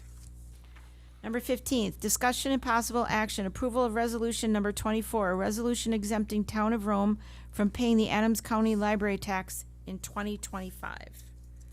Move Move to approve the resolution number 24 exempting the town of Rome from paying the Adams County library tax in 2025 because we meet or exceed the required tax levy dollars. Meet or exceed the I see what you're saying. I'll second it. Exceed. I'm just writing down required so I remember. Okay, so we have a motion by Supervisor Minter, second by Supervisor Cole for the approval of resolution number 24 a resolution exempting the town of Rome from paying Adams County library tax in 2025 due to meeting or exceeding the required, I'm sorry, I forgot the last word. Required tax levy. Tax levy. Thank you. All right. Any more questions or discussion? All in favor? Aye. Opposed? Motion carries. Thank you. Number 16, discussion and possible action, approval of the purchase of agenda and minute software from Granicus. Granicus? Granicus. Granicus. You're So, up. Wendy and I and the staff were discussing meetings, agendas. We attended a webinar from HeyGov, which is our workhorse ERP system. They weren't able to meet our needs for this. Wendy happened to get information on Granicus, and so we did a demo with them. The product is amazing. It's at a level where it will help us keep track of agendas, preparing the agendas, keeping track of the changes. This can all be done automatically through a tablet, through your phone, through a laptop. We don't have to print everything. Not a lot of you like a lot of paper. Supply tablets to, rather than having it be printed, saving cost on the paper and the copying and the time. It also prepares our minutes, which will make it easier for the staff. And rather than taking a couple 2 hours to get minutes done, depending on who's doing them, this could be 10 minutes, because the templates will be in place. It takes what's recorded, boom, and we upload it to their software, and it prepares the minutes and shoots them out. So we're saving staff time, we're saving just lots of work on our And part. it would be available to all committee members, library, anybody who wanted to use it. There's no limitation on how many people How many can use users that we it. have. Okay, so it's not like 5 people can have it, and then Nope. you've got to beg somebody You for their would, sign. you would all have you'd all be able to log into it, and you'd see the agenda as it's being made at any time. We put up, like a deadline for when things have to be submitted for it, and then once that deadline is done, you can't It's go done. back. It's done. It's done. We It's publish it, Excellent. and Yep. we're ready to go. It'll keep us more efficient, more on time. We're not running around at the last minute trying to get things together. Right. It just will improve our lives tenfold. Yeah. It's my understanding it also creates hyperlinks in the agenda, so there is no Yes. packet. So Right. instead of having to shuffle through the packet, you click on the link that's on the number you're on, and it brings up the other documents that are related. Yes. That's what the county does. It's also yeah. searchable, so if you're looking back Yes, that's the other for one. something 3 like years that. ago, you can put a keyword in and find out what was done. So for staff, when agendas are being prepared, a lot of business takes place here. Somebody could have done the same thing 3 years ago and it's been forgotten about. You can search and make sure that that action wasn't already taken. that's excellent. Security wise? Yeah, this is the same, this software is the same as who does our host compliance now. It's the same company, so they use all of the latest security, technologies to. And when we have items that we go into closed session for, those items? Well, so closed session minutes are minuscule. You don't publish them, you don't And type anything. It wouldn't be able to type those because it has no Right. video of it to do so, Right. so it's using the system That here kind to of generate packet the information would minutes. be just be having to do separate. We'd have to hand Right. it out like we do now as a Okay. confidential packet. Right. it would But be also in the confidential. minutes, we'll be able to link anything that was related to our items. Right, it'll We'll all be able- linked to You'll be it. able to go back and we won't have to put Be able to additional find items it out again. there. Okay. You'll be able Right. to get it all. Yeah, it was, So you mentioned it takes it off of the video, so is it an AI-based thing then that basically listens to the video and then creates it on its own. So And then no you, more Taylor having to watch the video and type things. right, Correct. right. And then we just tweak the minutes to what our needs are. Okay, so then the staff person cleans it up. Right. Correct. What do you mean tweak it or clean it up? So In like, other words, this thing is an AI-based product that's watching the video and creating the minutes off of Right. the video. While AI is fairly robust right now, it could misinterpret Right. a word and it could come up with come up- elephant right. instead of Efficient, giraffe. right. yeah. Yeah. Like your phone Have it on my does, computer Yeah. already. when but- you send text messages. We would still have to still read have the to review. minutes. No, and- I think and- this is and excellent. Review it before we publish Has it. anybody read closed captioning sometimes? Oh my God, some Yeah. of the words that come out on closed captioning, if you can't hear. Yeah, Anyway, but, We're very I excited think for the it. biggest advantages to this is the staff time saved. yeah. A short week like this week, if you're interested in what's on the agenda and wanna start going through your packet, it would have been up there last, week already to start going through some of the items versus it not getting out till Tuesday because of the holiday.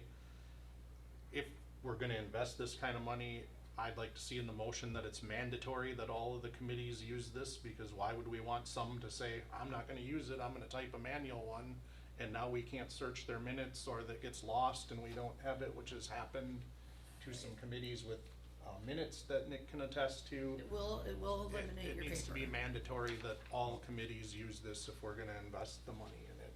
So do you give them criteria on the minutes, how you want them to read? Because currently our minutes are quite wordy and probably Some of them longer are, than minutes really That's what we're need trying to get be. them more to So it'd be more of a standardized Right, minutes. it'll all be standard.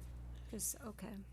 Yeah, cause some are more wordy than others, and back to the thing of closed session, it's always just who's in, who's out, what time, and nothing unless you're motioning, you do that in public.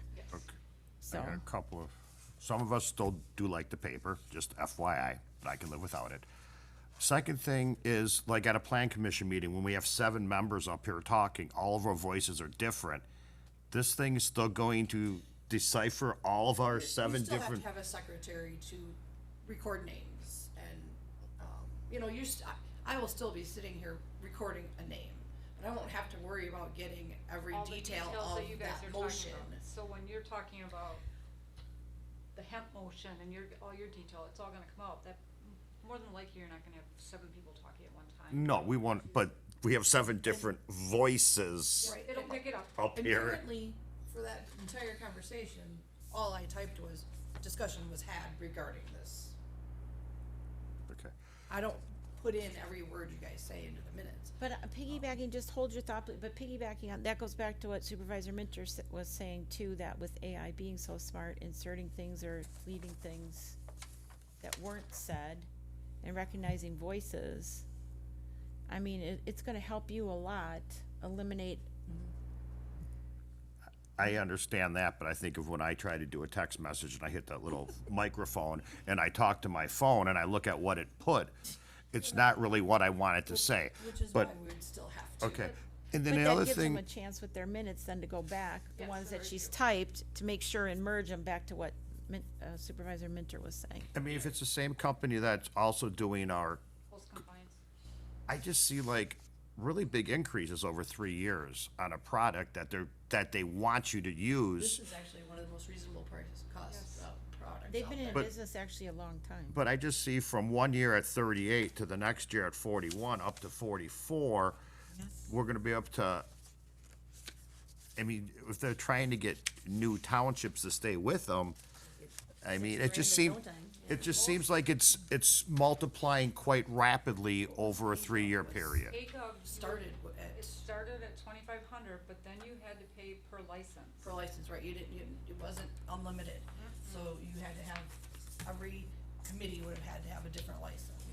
And theirs could not accommodate our Our videos. videos. And So I- it's, I'm sorry, it's got other, users currently using. Have you contacted any of these other places and asked them how's it going? How do they like it? What are the downfalls of this? We haven't called, but we've gone on their websites and looked at the product that it produces, and it looks good, because obviously And they the had product rave this reviews on produces there is from going these to companies be, that are in here on their website. They also do web development. And, is this Web something, pages, wow. Your web pages are amazing. I mean, you're presenting it today, but we're in a budget season and we've got a lot of other things to consider. Is it something we could have as a consideration during budget season? Because now we're adding things onto a budget where we're probably looking at trying to cut things. So, you get what I'm saying? It's like, if we add this, likely something One of else the things is, we are also removing is HAGOV, so we are This currently kind of using HAGOV. offsets, we Yeah. have the setup money in our IT budget this year, but we have HAGOV that does camping permits and some other stuff. Well, I wasn't in this position when we got HAGOV, but we also pay for another zoning piece of software that can issue the camping permits, Right. Zoning Hub. right, And Zoning Hub is how we're gonna get away from the paper permits. It'll tell people that have a camping permit, so you can click on the map.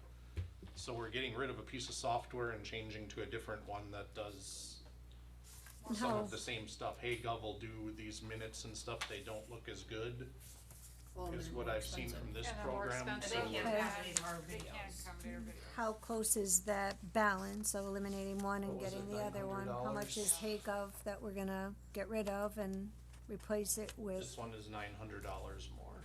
okay, Per But it year plus helps. a $5,000 initiation fee. yeah, the He says startup they fee. have that They money. have the money, We have yeah. the money. Have the money. So that wouldn't have to be Cause I've, considered. 'Cause that's a I've one-time seen them, I've seen Taylor and Linda before them with those headsets on, listening to that entire meeting where most times you wouldn't have to do that, you just take them Right, you notes just as you have to take go, notes but as it you goes go. fast but it is quite time consuming the way they're currently I doing think the it. flip side, the piece that's being missed is the study that Chris did is the ability to search electronically. We do Yeah. not That have is that a huge ability piece, now a huge to piece. search any of our minutes or our agendas. That's the big piece that I see this bringing, is it's searchable by keyword and searchable by date frames, and so that when somebody by who- asks which something, we person can did answer it. the question. That's cool. Like I've if you, already found myself digging through old, looking, like, I thought we talked about that once before and I've gotta Well, go and call that's- somebody to help. We generally search Word and then you still don't always find Yeah, it. right. So a question about, you said if we put this motion in that you would like to have it be mandatory that all committees, use it. Thinking about the library board. Library board does not have video capability in the room where we meet at the library.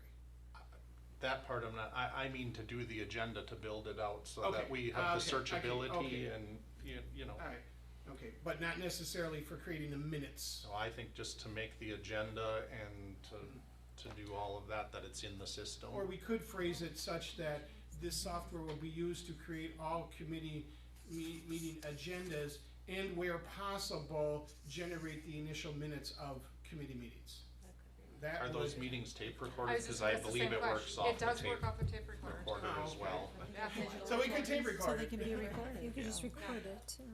Oh, right, somebody could record it right on their phone. Correct, that's what I do with the utilities committee, and that's transferable to this software. Okay, we could play with. Or the So other if we option could is put to it have the, Tablet. Possible, that Tablet, leaves tablet. on a tablet. open for the library to play around with some ideas. Isn't there also the option that you could meet here too and use this room for your meetings? I mean, I'm just throwing that out there, but it's just something to think about. But if we wanna standardize it and standardize it across the board so that extra features or things they've gotta do differently just for one group versus another, if we kinda minimize it. I am happy to use the best of my abilities for the library. You what? I said I am happy to use it to the best of my abilities for the library. We can help you with that. I think I happen to agree with our administrator. I think just the one thing where you're searching for documents, Jackie's brought it up as well, you're going back, you know darn well you've done this, you've moved something. We did that 4 years ago, why is this sounding, and you have to peck and search or go look at their hard copies and their binders. Just doing, it's like, it's right there. And the other thing is having the agendas online and the supporting documentation. The county does this with their meetings, and but theirs is all through Google. You just go, like for the ATV meeting, they knew they had a resolution. You go click on it, the resolution pops up, it's right there. It's highlighted right in the agenda, so it makes those things simpler, and it might help me cause I take a lot of notes on my paper, it'll help me transition easier with just those things. And just the fact that it's with host compliance, it's a monumental operating platform, and it's really great for government, and I'm glad that you both brought this forward to us. I think it's a good step in the right direction. I just have one more question. Is there any way to quantify how many hours might be saved by staff persons by going to this? I know initially it might be a transition, but, so that we can see that those hours can then be used for other benefits, or that maybe in the future would avoid hiring or something. I don't know how many hours we're saving on this. Just for plan commission alone, I mean, they spend probably 4 or 5, 6 hours typing I know, those I take minutes. 4 hours for at least the utilities committee meeting. Okay, so right there, we've got 10 hours, and that's, if it's once a month, that whatever, we'd have to figure it out mathematically, so. I mean, I've averaged anywhere between 2 to 3 hours just to prepare agendas, make copies, get the minutes done. I mean, running around posting agendas, I mean, that's not in this, but Right. it's all that time that's involved in this process. It's not gonna eliminate, cause there's still the review process, that's gonna take time. But I don't see the review process taking near the amount of time that it takes to type the minutes. Okay, I'm just trying to, there is, On the flip side, open records requests where people are asking, I want an open records request anytime you guys discussed Rome Town Center. You're gonna get the packet information and all the agendas with one word in there, Rome Town Center, and you're done, versus people manually going over to that building and Spending hours trying looking to through find it. boxes of paper or trying to search on PDF files that are all saved on the computer. That's a good point, though, but it saves, you can tell already, it'll save with time, it'll save with labor, it saves with money on paper, ink, copiers having to be replaced. It's a benefit to our citizens that And are, it's a benefit to the citizens and us. Oh, Yeah, it blew absolutely. up. No. But it is a benefit to the citizens. I'm sorry, go ahead. No, we No, did well, have- it's still I board just- discussion. We'll call on them. Okay, I don't know if you saw the hand. No, or I not. did, thank you. Did you have something, though? No, I have nothing else about this. Oh, did anybody else? Okay, so Brian, did you want to come up, please, and give us your name and that, so we can hear you on the microphone? Yep. Brian Fisher, 1093 East Queensway. Now it's on? I think so. Still can't hear you, but it's on. Okay. I just want to make sure, it's pretty standard anymore that this software is ADA compliant. It is, it is. Okay, I just want to make sure that that's on the record that it is, because if the website or the information that gets put out is not ADA compliant, then we're in a world of hurt. Yeah, it is. okay, Thank you. thank you. Thank you. Okay, I'll move that, we move forward with the approval for the purchase of agenda and media minutes software from Granicus. Do we need an amount in there?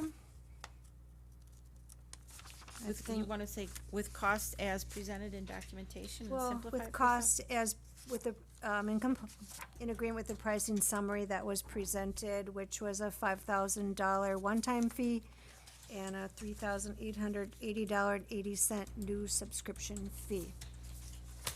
And I will second that if you would add the request that the administrator had, that the use of this software be mandatory for all meeting agendas and when practical for meeting minutes by all committees in the town of Rome. Okay, and I'll amend my motion to add the statement that Supervisor Minter just made. And it's stuff like that, when the town chairwoman can't remember everything you guys put in your wordy motions, that it's gonna help us. Anyway, motion, correct? Is that not true? So, discussion, okay, so approval of the purchase of agenda and minutes software from Granicus with the pricing information and stipulations as stated by Supervisor Cole and Minter. Would that suffice? Did you get it in your? Thank you. All right. So, any more discussion? All in favor? Aye. Opposed? Motion carries. You did say you have the money in the budget to cover that this year and planning for next year. I'm looking forward to it. I think it'll be great. Thank you again for your efforts. All right, number 17, discussion and possible action. Reallocation of the funds designated for the community room to the K-9 fund and to the park. So who wants to lead this one off? I know it was requested, but did somebody have something they wanted to add, or did you want to speak, Supervisor Minter? You requested this. Well, yeah, we're gonna talk about this. I guess my question would be, so I see that it appears that as of the end of August, we have raised $13,709. Maybe I'm reading this wrong. Yeah, that's correct. Yeah, $13,709, I got confused by the $18,000 down below. So $13,709, what is the total that we would need to fund the canine, to acquire it, train the officer, train the canine, get him a doghouse? Probably about 30,000, but I would like to continue to raise funds for this project because, well, I think we've been talking a lot about money recently, and there's a lot of building improvements that need to be done here, so even though we're not doing that room, there's still other maintenance to this building and some of these other expenses that are going up, that are coming up, that I just, for the canine, I think it'll delay it a little bit, but I think we can raise all of the funds to cover it if we keep raising funds. They're getting calls from people weekly wanting to donate, and as it energizes and more people find out about it, I think more money will just keep coming in. How about this? How about if we say quarterly, evaluate what has been raised, and then we use either the CAN fund or we allocate a portion of these community room funds to be used quarterly as matching funds for the additional funds that's raised. That might speed the process up of getting the canine on board, while at the same time not needing to take the entire $20,000 today out of that money. I think when Jason originally brought us the K-9, he wanted to be completely independent from us. That's my goal, is to try and get it without He any, wanted to be completely independent, tax so that we dollar can and- use our budget, our CAN fund or whatever to Right. go towards other Other things. things, I would get that. agree with Cheryl, and I commend you for standing by what you said, Jason. I think that we should let Jason operate his donation program. I think that with the added expenses here that we're getting, any money that the town has from the CAN fund should be used for other little community projects. And I don't think we should be shifting any money to the K-9 fund. He's, in the first year alone, he's raised $14,000. He's halfway to the goal. I think that with another summer of some fundraising, and granted, you did get a boost from the CAN fund from, we matched the Up North Brewery. But I think that the donation raising, I agree with Jason taking a stance that there's a lot of other things that need to be done in this town hall. I just wanna make sure the money want- keeps coming in, cause it's gotta be a so if we take the money out to put it in there, then people stop donating while they use tax dollar for it, so I'm not gonna donate any more money to it. I get, wanting to be self-sufficient with the ongoing upkeep of the canine is a good goal, worthy goal, that people should be willing to give money towards. I was just wondering about the, strictly related to the acquisition costs of, the startup costs per se of the canine. I think we could revisit it, if anything, down the road. I don't know what the budget's gonna look like with some of that money, and down this agenda further, we have other wish lists. Well, in that case, well, I would be fine, we could, as needed, maybe we bring this piece related to the canine back at the next meeting after we've looked at those other options. Cause I don't think we can just take this piece and move it down to the bottom of the agenda at this point in time. We'll have to bring it back next month, or next time, right? I want to, go a little bit further about reallocating funds designated for the community room. So I agree that the fund should be reused for the AV equipment, and that is part of the community room and this room, because people have trouble hearing these meetings. But I don't think the money should be reallocated, possibly don't do the floor, because that turned out to be quite expensive, but that kitchen's an embarrassment. And I think that room could be used for meetings and other things. And right now, I went in there and I'm like, is this like an abandoned space? What is this? So I don't think the money should be taken out of, and we should stop considering updating that kitchen in the community room. Other than if there's an immediate need for office space for our staff here, or something for safety purposes for the staff. But I'm not in favor of taking any money out of that community room budget for a K-9 at this time. And not to, I appreciate your passion for the K-9, I share that we want to get a K-9, but I agree in letting them raise the money. Fair enough. But And I that's my appreciate your opinion. passion, I'm passionate, appreciate it too, that the fact that we did designate some of the can fund, because there are people that might not be willing to sit down and write a $500 check or even a $10 or $50 check, but they're willing to bring in a can of bags, a bag of cans and throw it in the community fund because they know we decide as leaders. So that to me is donations right there, and I don't see that as being a wrong way to use some of that money, especially when it builds up the way that it does, because I'm more likely to rinse and use more, get more of my cans in there as well. So I think that was a nice offset for that. But as far as tax money, I appreciate, stepping up and saying, we'll stick to that commitment right now. And I appreciate the passion, because I think some of us are passionate about it, including the officers. But I happen to agree that reallocating the funds, I think it's just the word that was used because that's the way it was left at the next agenda item. So, I don't know that we should pick on the word, but the community room money should be used for the community room.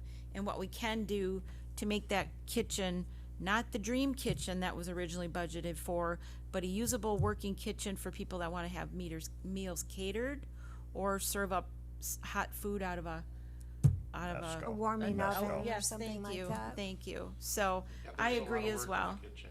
I mean, the cooler The cooler's doesn't dead. work, so Yeah, that's taking up a lot of space, so there's a lot of rearranging that can be done there to get usable space. I don't know that we'll replace the dishwasher either, because if you're gonna bring something other than paper plates, you better stand there and plan on washing them yourself. Yeah, like old days. But anyways, so but I appreciate the conversation. Thank you for bringing it forward, and also for parks. Now we didn't get to the park. I don't even know why I thought if we were looking at not spending all the money that was budgeted in the community room or associated things like AV equipment, then I wanted to either consider the K-9s or the Rome Town Center or something to the parks for it. But it sounds like for now, we want to proceed with portions of the community room and AV, and then at that point in time, when that money has been spent, there might be money left at that point in time. Then we Sure. can talk about it Talk once about we that. know what's left. Sure.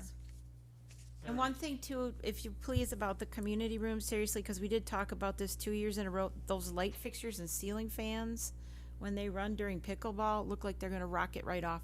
And I know we talked about this with the budget originally, so if you can look at the light fixtures, have Brad have somebody or whatever you need to do, don't forget about those, please. Because to me, they look terribly unsafe, and they have looked that way for a couple of years, but.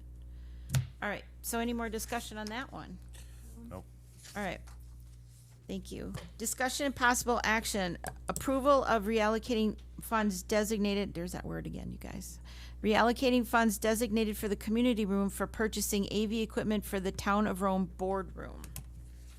So So Jason? there's a quote in here, you'll see it's extensively marked up. We already hung the TV ourselves, so those Oh, yeah. labor charges are removed off of there. The expense that's left here is for 2 microphones. Obviously, we know the microphone on the podium doesn't work. You can hear it all fuzzy, and this mic doesn't work, so it's for 2 mics that can be moved around the room. So the podium can be slid over to either side if you're doing the TV, and Oh, that's great. just to make it more usable. Oh, it looks really nice, by the way. Good job. And out of IT, we had money for a camera budgeted. The camera will get upgraded in here and the other rooms so that it can be moved around using the network. Right now, you have to go back to that computer. When the power goes off, the camera spins and faces the wrong direction, and only the licensing, cause it's so old, only one person can log Only into the happens when he's computer, gone. so. Oh, We've had some issues, so Perhaps you can do something to follow up on what Supervisor Minter was referring to, is that we knew we budgeted about 200 and some odd $1,000 maybe after these things are done, you can bring that back during budget season and tell us what we have left and what other future needs are you're thinking of for that money. Not that we'd spend it on, but I mean, what other items that are needed to upgrade these offices And for when you start staff. digging in that kitchen, it's gonna go pretty fast. 'cause Yeah, it I looks- agree with Supervisor Cole, it's a disaster in there, but It's bad, it's bad. So in regard to this, there's just the one quote. Do you have correct, other we quotes? will be getting, another quote from Solaris, potentially. Some of this stuff is very specific, like the cameras here, because it's interfaced with the system in the back room. And when we do this, we wanna have somebody that's local that can come in. We had used a gentleman that was kind of on his own before as a side job, and we want a business that if we have problems with the audio in this room, we can call them, and they're local and they come down here. Another quote is coming up here from Madison, but if the sound isn't right in the room before a meeting, they're never gonna get here from Madison to fix the problems. So that's one of the reason that this quote's the one that is in the packets, cause it's a local person from town that can come down here and fix it. He's one of the only ones, unless Solaris could do the work. Okay, and We then, won't move on this until Solaris comes down and looks at our system and see if they can put a quote together. Then we'd have 2 quotes, but that's the only 2 that I know that are local. would it make sense, and we had talked about using the funds to update the audio and AV in the community room and the boardroom? This is just the boardroom. The next item. Oh, the next item. Oh, never mind. Oh, okay. So you need a motion, So if we made a motion where you're getting other quotes to do this, like for amount not to exceed $20,000, would that allow you to still choose the best quote, the best service provider in the quote? I would say for this room, not to That's exceed just this room. $4,500. Oh, this room is just 4,000. We're just doing one at a time. Okay. right, Okay. you gonna make that in the form of a motion? Or Well, you're not? still getting other quotes, so your total now that you're looking at, what's this highlighted at the bottom, the 29185? This number It's that's, taking the TV off of it, the labor for the television set, so that's this. That's what you saved. Yeah, that's so the how, quote oh, I that see, so somebody that's saved. not Saved. reducing the $4,000 number. You saved that by doing the labor, okay. So the amount you need if you were to accept this quote right now is $4,146.50. If we accepted this quote, it would be $2,291.85. Okay, that's what I'm asking. We got a camera out of a different fund Okay, that's not before you. This is only before you because it's reallocating money from that community room, otherwise it wouldn't have to be here. okay. So you were thinking overall, the reason you did this, so people understand, is that we were upgrading the AV equipment in the community room, and we needed it here as well, so it's a whole Right. big package you're working on together to Right. get the best pricing and Yeah, we've had everything. trouble with that mic. It's all static Right. and people can't hear in their So calling that's why here. that's, Does it include they these can't mics hear these too? either. Okay, so I'll make a motion that we approve reallocating funds designated for the community, for the community room for purchase AV equipment to the Town of Rome boardroom in an amount not to exceed $3,000. Okay. I'll second that. All right, so we have a motion by Supervisor Cole, second by Supervisor Gabriel for the approval of reallocating funds designated for the community room for purchasing AV equipment for the Town of Rome boardroom for an amount not to exceed $3,000. So that goes back to my question, does that include these mics up here at the board table? Or are they? I think those mics are working yet. The mic that isn't working is that one, and the people always say they can't hear anyone that's. Well, I guess we'll find back out, if we here. get those replaced and then people still can't hear us, Well, then if we they're might turned know we on, might you need to sit get close these enough. replaced. Yes. Okay. You gotta lean into it. All right, so any more discussion? All right, all in favor? Aye. Aye. Opposed? Motion carries. Item number 19, discussion and possible action. Approval of AV equipment for the Town of Rome Community Room not to exceed $18,000. Jason? This is the same thing. There's one estimate in here now, but we have other firms, 2 other firms coming to give quotes in that room for the equipment. So do you want it, if someone makes a motion, you want it to say exactly not to Not to exceed, and exceed that'll 18. cover you in case you pick a Correct. different vendor? Okay. So what are we getting for this? The overhead, will there be a handheld one? That doesn't seem to work half the time when they walk around, whether it goes, and it goes off. This That includes a whole microphone. new system in there, so wireless microphones for the Okay. tables, a amplifier kit so that it does work and it's not making noise. That's part of the problem, that it needs an antenna system because the room's so big for the wireless mic. It includes current technology that would be supported by the vendor that we choose to do the work. It would include a channel 300 camera in there for the two meetings. And it would also include the link from all those wireless mics back to the system back here so that the audio's not recorded through a camcorder and we don't get complaints like we do every meeting that we hold in there. Is there a monitor in there like there is here? Do we need one? A TV? The monitor went to the fire department, the wheeled one, so I would assume that we could use that from Chief Kane, because those meetings, the fire department can't meet in that room at the same time anyway, so the wheeled TV that was Okay. in here is down in the fire hall. So we don't need a new one of those, okay. Okay, I'll make a motion for the approval of purchasing AV equipment for the Town of Rome Community Room not to exceed $18,000. I'll second. Motion by Supervisor Cole, second by Supervisor Evenson for the approval of purchasing AV equipment for the Town of Rome Community Room not to exceed $18,000. Any additional discussion?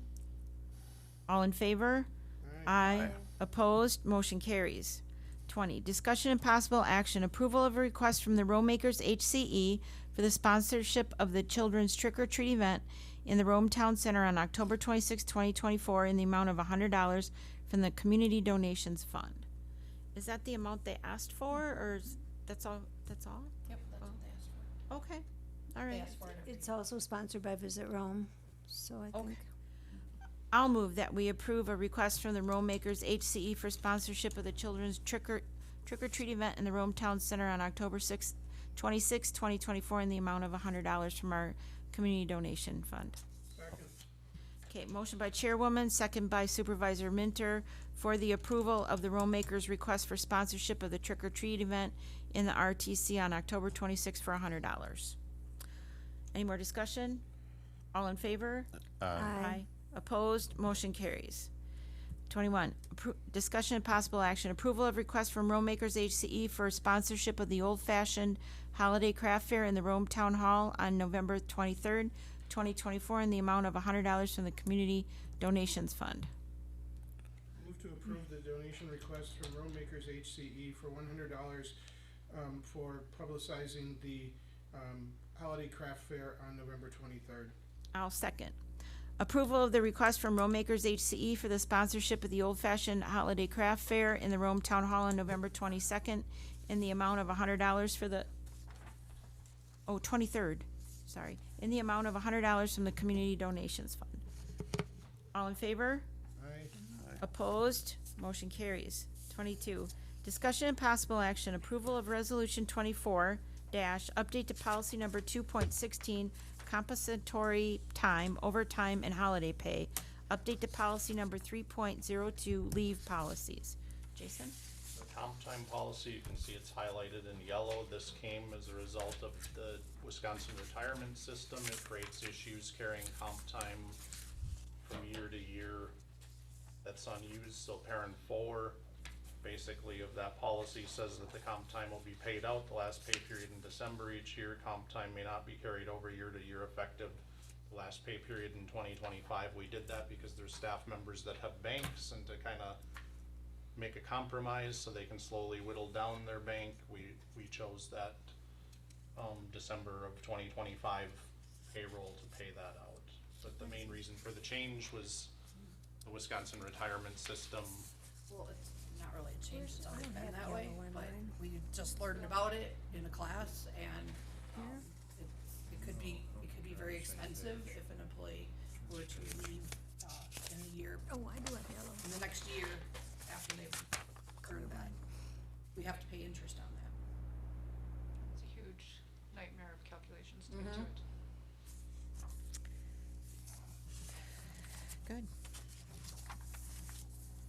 good. I want to thank you guys for really pouring through these policies. I know Jason had a number of them on our previous agenda that Nick walked us through, and you guys made some good changes there as well, so if we can clean these up and, So that's the first one. The second one is vacation time. Vacation time's been a problem for a long time here. Our current policy is not anywhere close to industry standards on how vacation is awarded. In fact, the employees here are given their vacation time on January 1st, and the policy is it is on the website, says it's paid on the anniversary date. That hasn't been done since I started here, so why the policy says that, I have no idea. We tried to start cleaning it up with this. There is a couple mistakes that I already corrected in the correction. It says 96 hours in one place for vacation bank, and the print says 80. It should be 96 in both places, but you can see in the red where we started changing things. Vacation is earned beginning 90 days after the date an employee begins work under A, so that they actually get some vacation time when they're first here, and we're prorating that so that it's fair to every employee, whether you start in November or January. It makes it fair using that proration formula. We changed the anniversary date to January 1st to be consistent with how vacation is paid. The chart for employees hired after May 17th of 2012, 6.66 hours of employment until they hit January 1st after they were hired. So that's what makes it fair. If you were hired in February, you would get 6.6 a month until you get to January, because you got a longer time to wait till January. If you were hired in December, you'd end up only getting 6.6, because when you hit January, you get your first year allotment of vacation. We did look at other charts. Staff looked at the state of Wisconsin. We looked at Wisconsin Rapids. We looked at Adams County. Pretty much industry standard is 80 hours of vacation to start. And then after 2 years, we went to 88. After 3 years through 5 years, 100 hours. The anniversary, when you gain vacation, it would be paid on your anniversary date. So say you went from 100 hours to 120, it would be paid on the pay period that falls over your anniversary date. We moved some of A down to C, where it says it's a matter of administrative determination when an employee may be granted vacation time and what amount, because it talks about giving notice to your manager on how much vacation you're gonna take and how many days notice you have to give, so that part fit better in C than where it was previously located. We changed E to employees have the option to carry 96 hours of vacation into the next year. All hours carried over shall be used within that calendar year or will be lost without compensation. And then it talks about approval, town administrator approvals needed to carry over more than 96 of vacation, town board approvals required for the town administrator to carry over more than 96 hours of vacation. And the rest of it, I believe, stays the same until you get to 3 official town holidays. It said an employee could carry over their personal days not to exceed the maximum vacation bank. We changed that to carry over of 96 hours. So those 8-hour personal days would be included in that 96 hours total that an employee could carry over. so they can't exceed that. Correct. 96 hours, that's a lot of carryover. People need to take their vacation. Well, right now it's at more than that. If you're a 1-year employee, you could save up 290 hours or 280 hours of vacation and be at your maximum bank as a 1-year employee, the way it's currently written. Yeah, but there are some times that employees do have family emergencies or health issues that they do need it too, Well, so I'm not complaining about it. I'm just simply saying that's a lot of hours, but I hope people are taking their vacation. They 96 is, deserve it. 96 is just a little over 2 weeks. I mean, if you have a heart surgery or something, you might need to be home that long and have less But we give disability. sick- We can We still also give sign on a sick wellness, they get a wellness benefit. I mean, So my they're wife more used than a lot covered. during prenatal. So they would have technically, a two-year employee would have their 80 plus the 96 from the year before if they chose to build their bank up. Right. And then they would have to use some that year, and then they could carry another 96 and get 80 on top of it, so that's a little bit over 4 weeks that they could have if they saved everything for the first year. Well, they're dedicated to their jobs and they're not going anywhere, so that's good. Or they wanna take a month off in the winter. What did you say? I heard that. So let's No, not this- talk about my vacation. I was gonna say mine too. I've got some vacation I need to take. This was a surprise. We didn't talk about this with me. May I ask a Maybe go question at the go. top of one page, Jason? It's hard to, there's no, I'm wondering at some point if we could have page numbers on the policies or there's, but I'll go to the page that came right after where it says over the anniversary date. During the pay period that falls on, and there's a word over written here for anniversary date that you brought up. Falls over, You mean past like their anniversary date? So like, say, over the anniversary date, so if your anniversry date's in that pay period, you'd be awarded the extra vacation So, during that pay period. that's what So you mean it's- by over, okay. Yep. Cause right now, it's not, if you have your anniversary date in February, you don't get the vacation I until know, the following that was January. If your anniversary date's in December, you get it a month later, so it's not consistent to all the employees based on when they were hired. Thank you for fixing that. It's been a while, so good job. Under E, it says town administrator approval is needed to carry over, town board approval is required for the town administrator to carry over more than 80. Yeah, changed we it. already Yeah, I- clarified that. That's changed already. I thought I was. I think I She's was trying to go paperless. Yes. She's Would- doing a good job though, I right? got a question. zooming in on a very small writing. Now you know what I stare at when I'm up here. Oh, no, that change I knew. We know you're playing solitaire. So So I with think I heard this- some comments from employees. I think we need to add one more line to this that would say Where? the, in paragraph E, I think we Okay. need to add a sentence that the vacation banks will be brought under the 96 hours by the end of 2025, just like we Okay, did. that was Oh, my next that's question. good. Yes. There's some inconsistency in here, cause that policy said 280 hours. I was told that highway guys thought they only could carry 40 hours over, so everybody didn't even know what they could do under the old policy. So we do have some folks, I guess, that have the 280 hours in their bank. So either the end of 2025 or 2026, I don't have a preference, whatever the board feels would be appropriate to get those banks down under the. I think 25 is reasonable. So then, the vacation time, are there people that are going to be impacted positively and negatively on this? No negative. No just negatively? Okay, positive. someone It's that's all getting positive. more and now they'd be like, hey, okay. And then my other question was, if you're just telling people today, I mean, and it's so now you've said 2025, so you're given what, basically, that's not that far in the future anymore. 15 months. Yeah, 15 months. 15 months. But you just said some employees have well over 280 hours, right? Up to 280 they can have. I don't know how many they So have. if an employee has 280 and it's in the DPW, that means they gotta burn another 180 hours, which is 4 goes into that, what?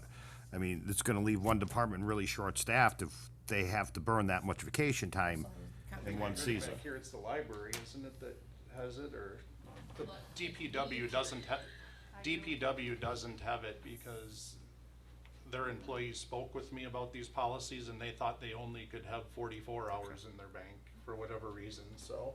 Well, and the time still has to be approved. No, they were using Yeah, it. So you and the couldn't police all take officers, off. this doesn't, their contract has always stated you only can carry 80 hours over, and if you carry any over, it's gotta be used the next year, you lose it. That's said that forever there.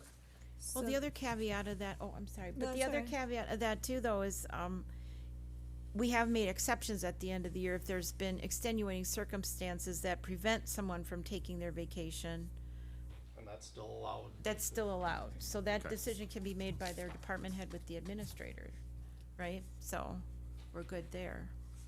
So have the department heads had a chance to look at this prior to our, We just Yes. determined it. okay? in the meeting. Oh, all department heads, cause it sounded like Nicole was like, oh, surprise, but The sentence about the just that vacation one cap. sentence with the wrong number in there. Okay, that was it.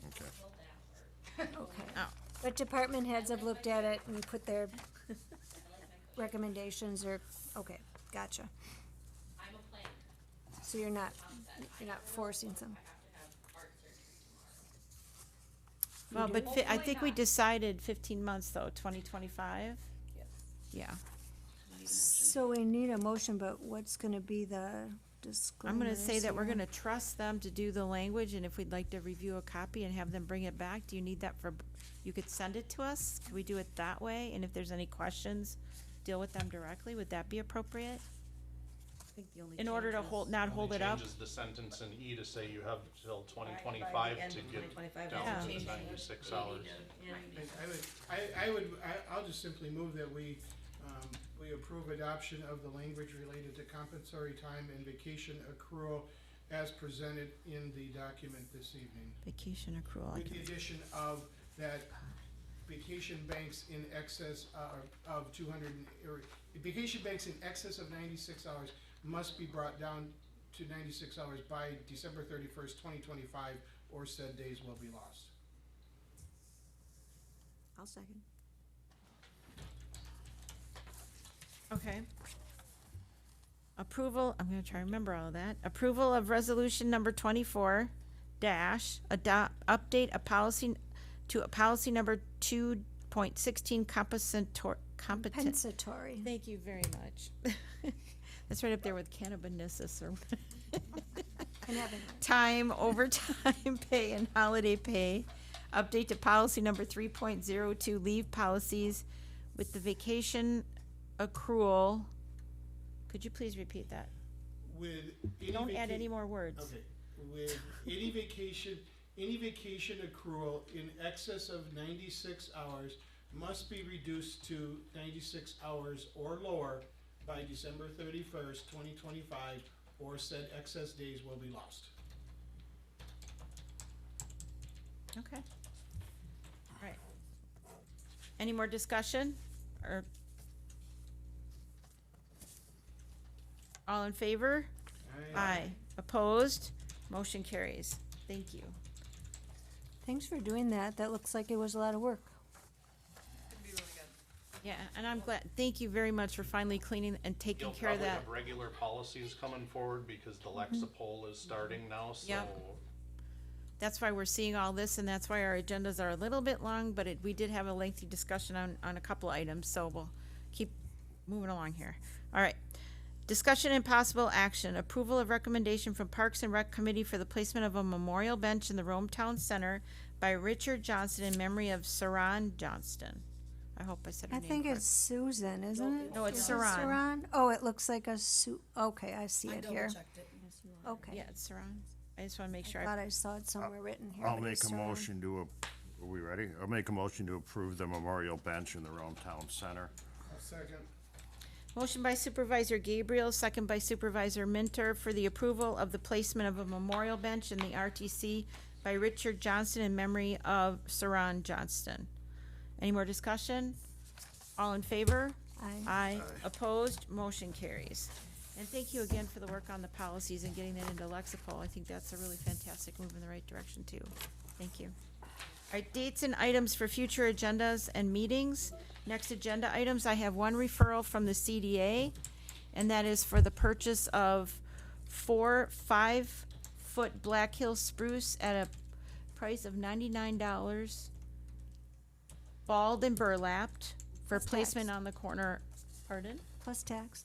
No, we're tax-free. Oh, we don't have to pay tax. I know, I just Okay. remembered that Yeah, after they okay. I they just brought wanna it to. make sure there's no, you don't give an exact amount and then it's some, But it does include, it says all prices do include tax and delivery, so we don't have to worry about tax, but they will deliver them for us. no, that's just a typo then. They do not. There should be a Oh, not. it does in there. not? Yeah. All right, so just for the purchase of the trees for placement on the corner Yes. from Green Tree Storage. And I'll give you that for next time. All right. And then another one, oh, I'm sorry. go ahead. I got just Con- one no, more. yeah, you're up. Ellers and, Ellers for, I don't know if you'll have that by next meeting. But Ellers, and then we had talked with Greg, maybe we could do the joint TIF review board meeting that afternoon, right at 5 o'clock, or, no, we can't, because that's our town board meeting. So joint TIF review board would be that afternoon, then we would have him speak to us that night about the possible potential lending, and then he was also gonna talk to us about financial planning and forecasting for future needs as we come into loans being paid off, taking more, and the closeout of the TIF. And he was gonna talk to us about the TIF after that meeting. So, that was a little wordy for me, I'm sorry. Anybody else? Yes, I have one.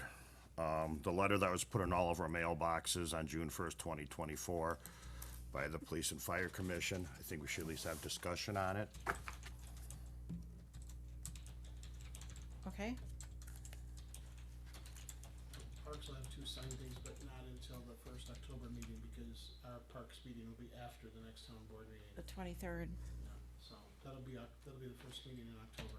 2 signs for parks. Christmas decorations out. I think that's already going to be on the next Been taken agenda, care of? isn't it? The Christmas decorations. has Christmas that been decorate, Out well- here, Well, that you're not I gonna- was told, Take it off of the agenda. they asked us to take it off. and to until put they- it on the next agenda. Or Until they're they're- going to come to you and want it on the next agenda. Oh, Yeah. okay, It's- all right, thank It's you. being worked on. Being worked on. Yeah, there was some misunderstanding on the trail bosses, Okay, and that's Jackie has had a conversation with him, so. excellent. I would just ask that we continue to look at that community room. It may be too challenging a time with all the other things you've got going with budgeting, but just to keep that on the agenda as an open item to try to get that figured out, what to do in that kitchen. We'll start getting quotes. And then, Madam Chair, there's potentially 3 agenda items from the Plan Commission. For site plan of operations. Oh. Recommendations potentially, depending on what the Plan Commission decides.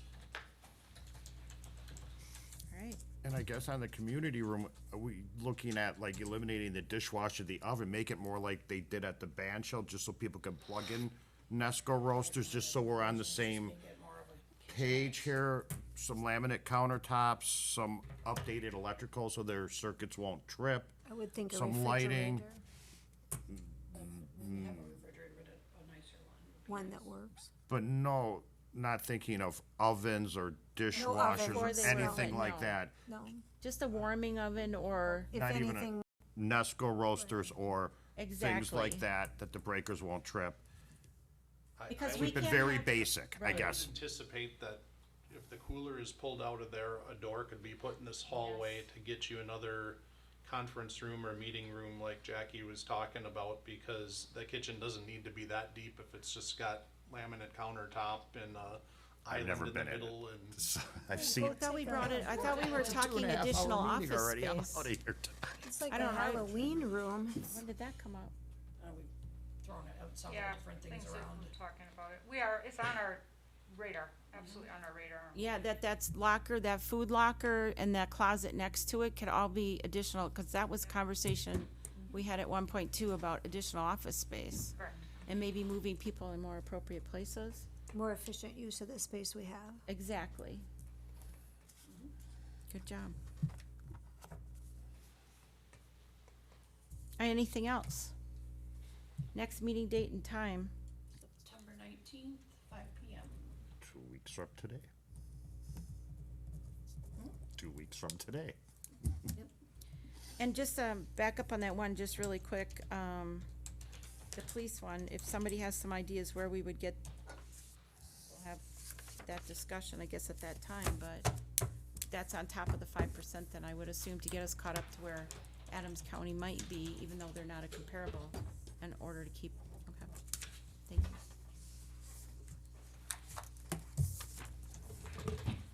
Move to adjourn. Second. Motion by Supervisor Cole, second by Supervisor Gabriel to adjourn the meeting at 7:35 PM. Thank you.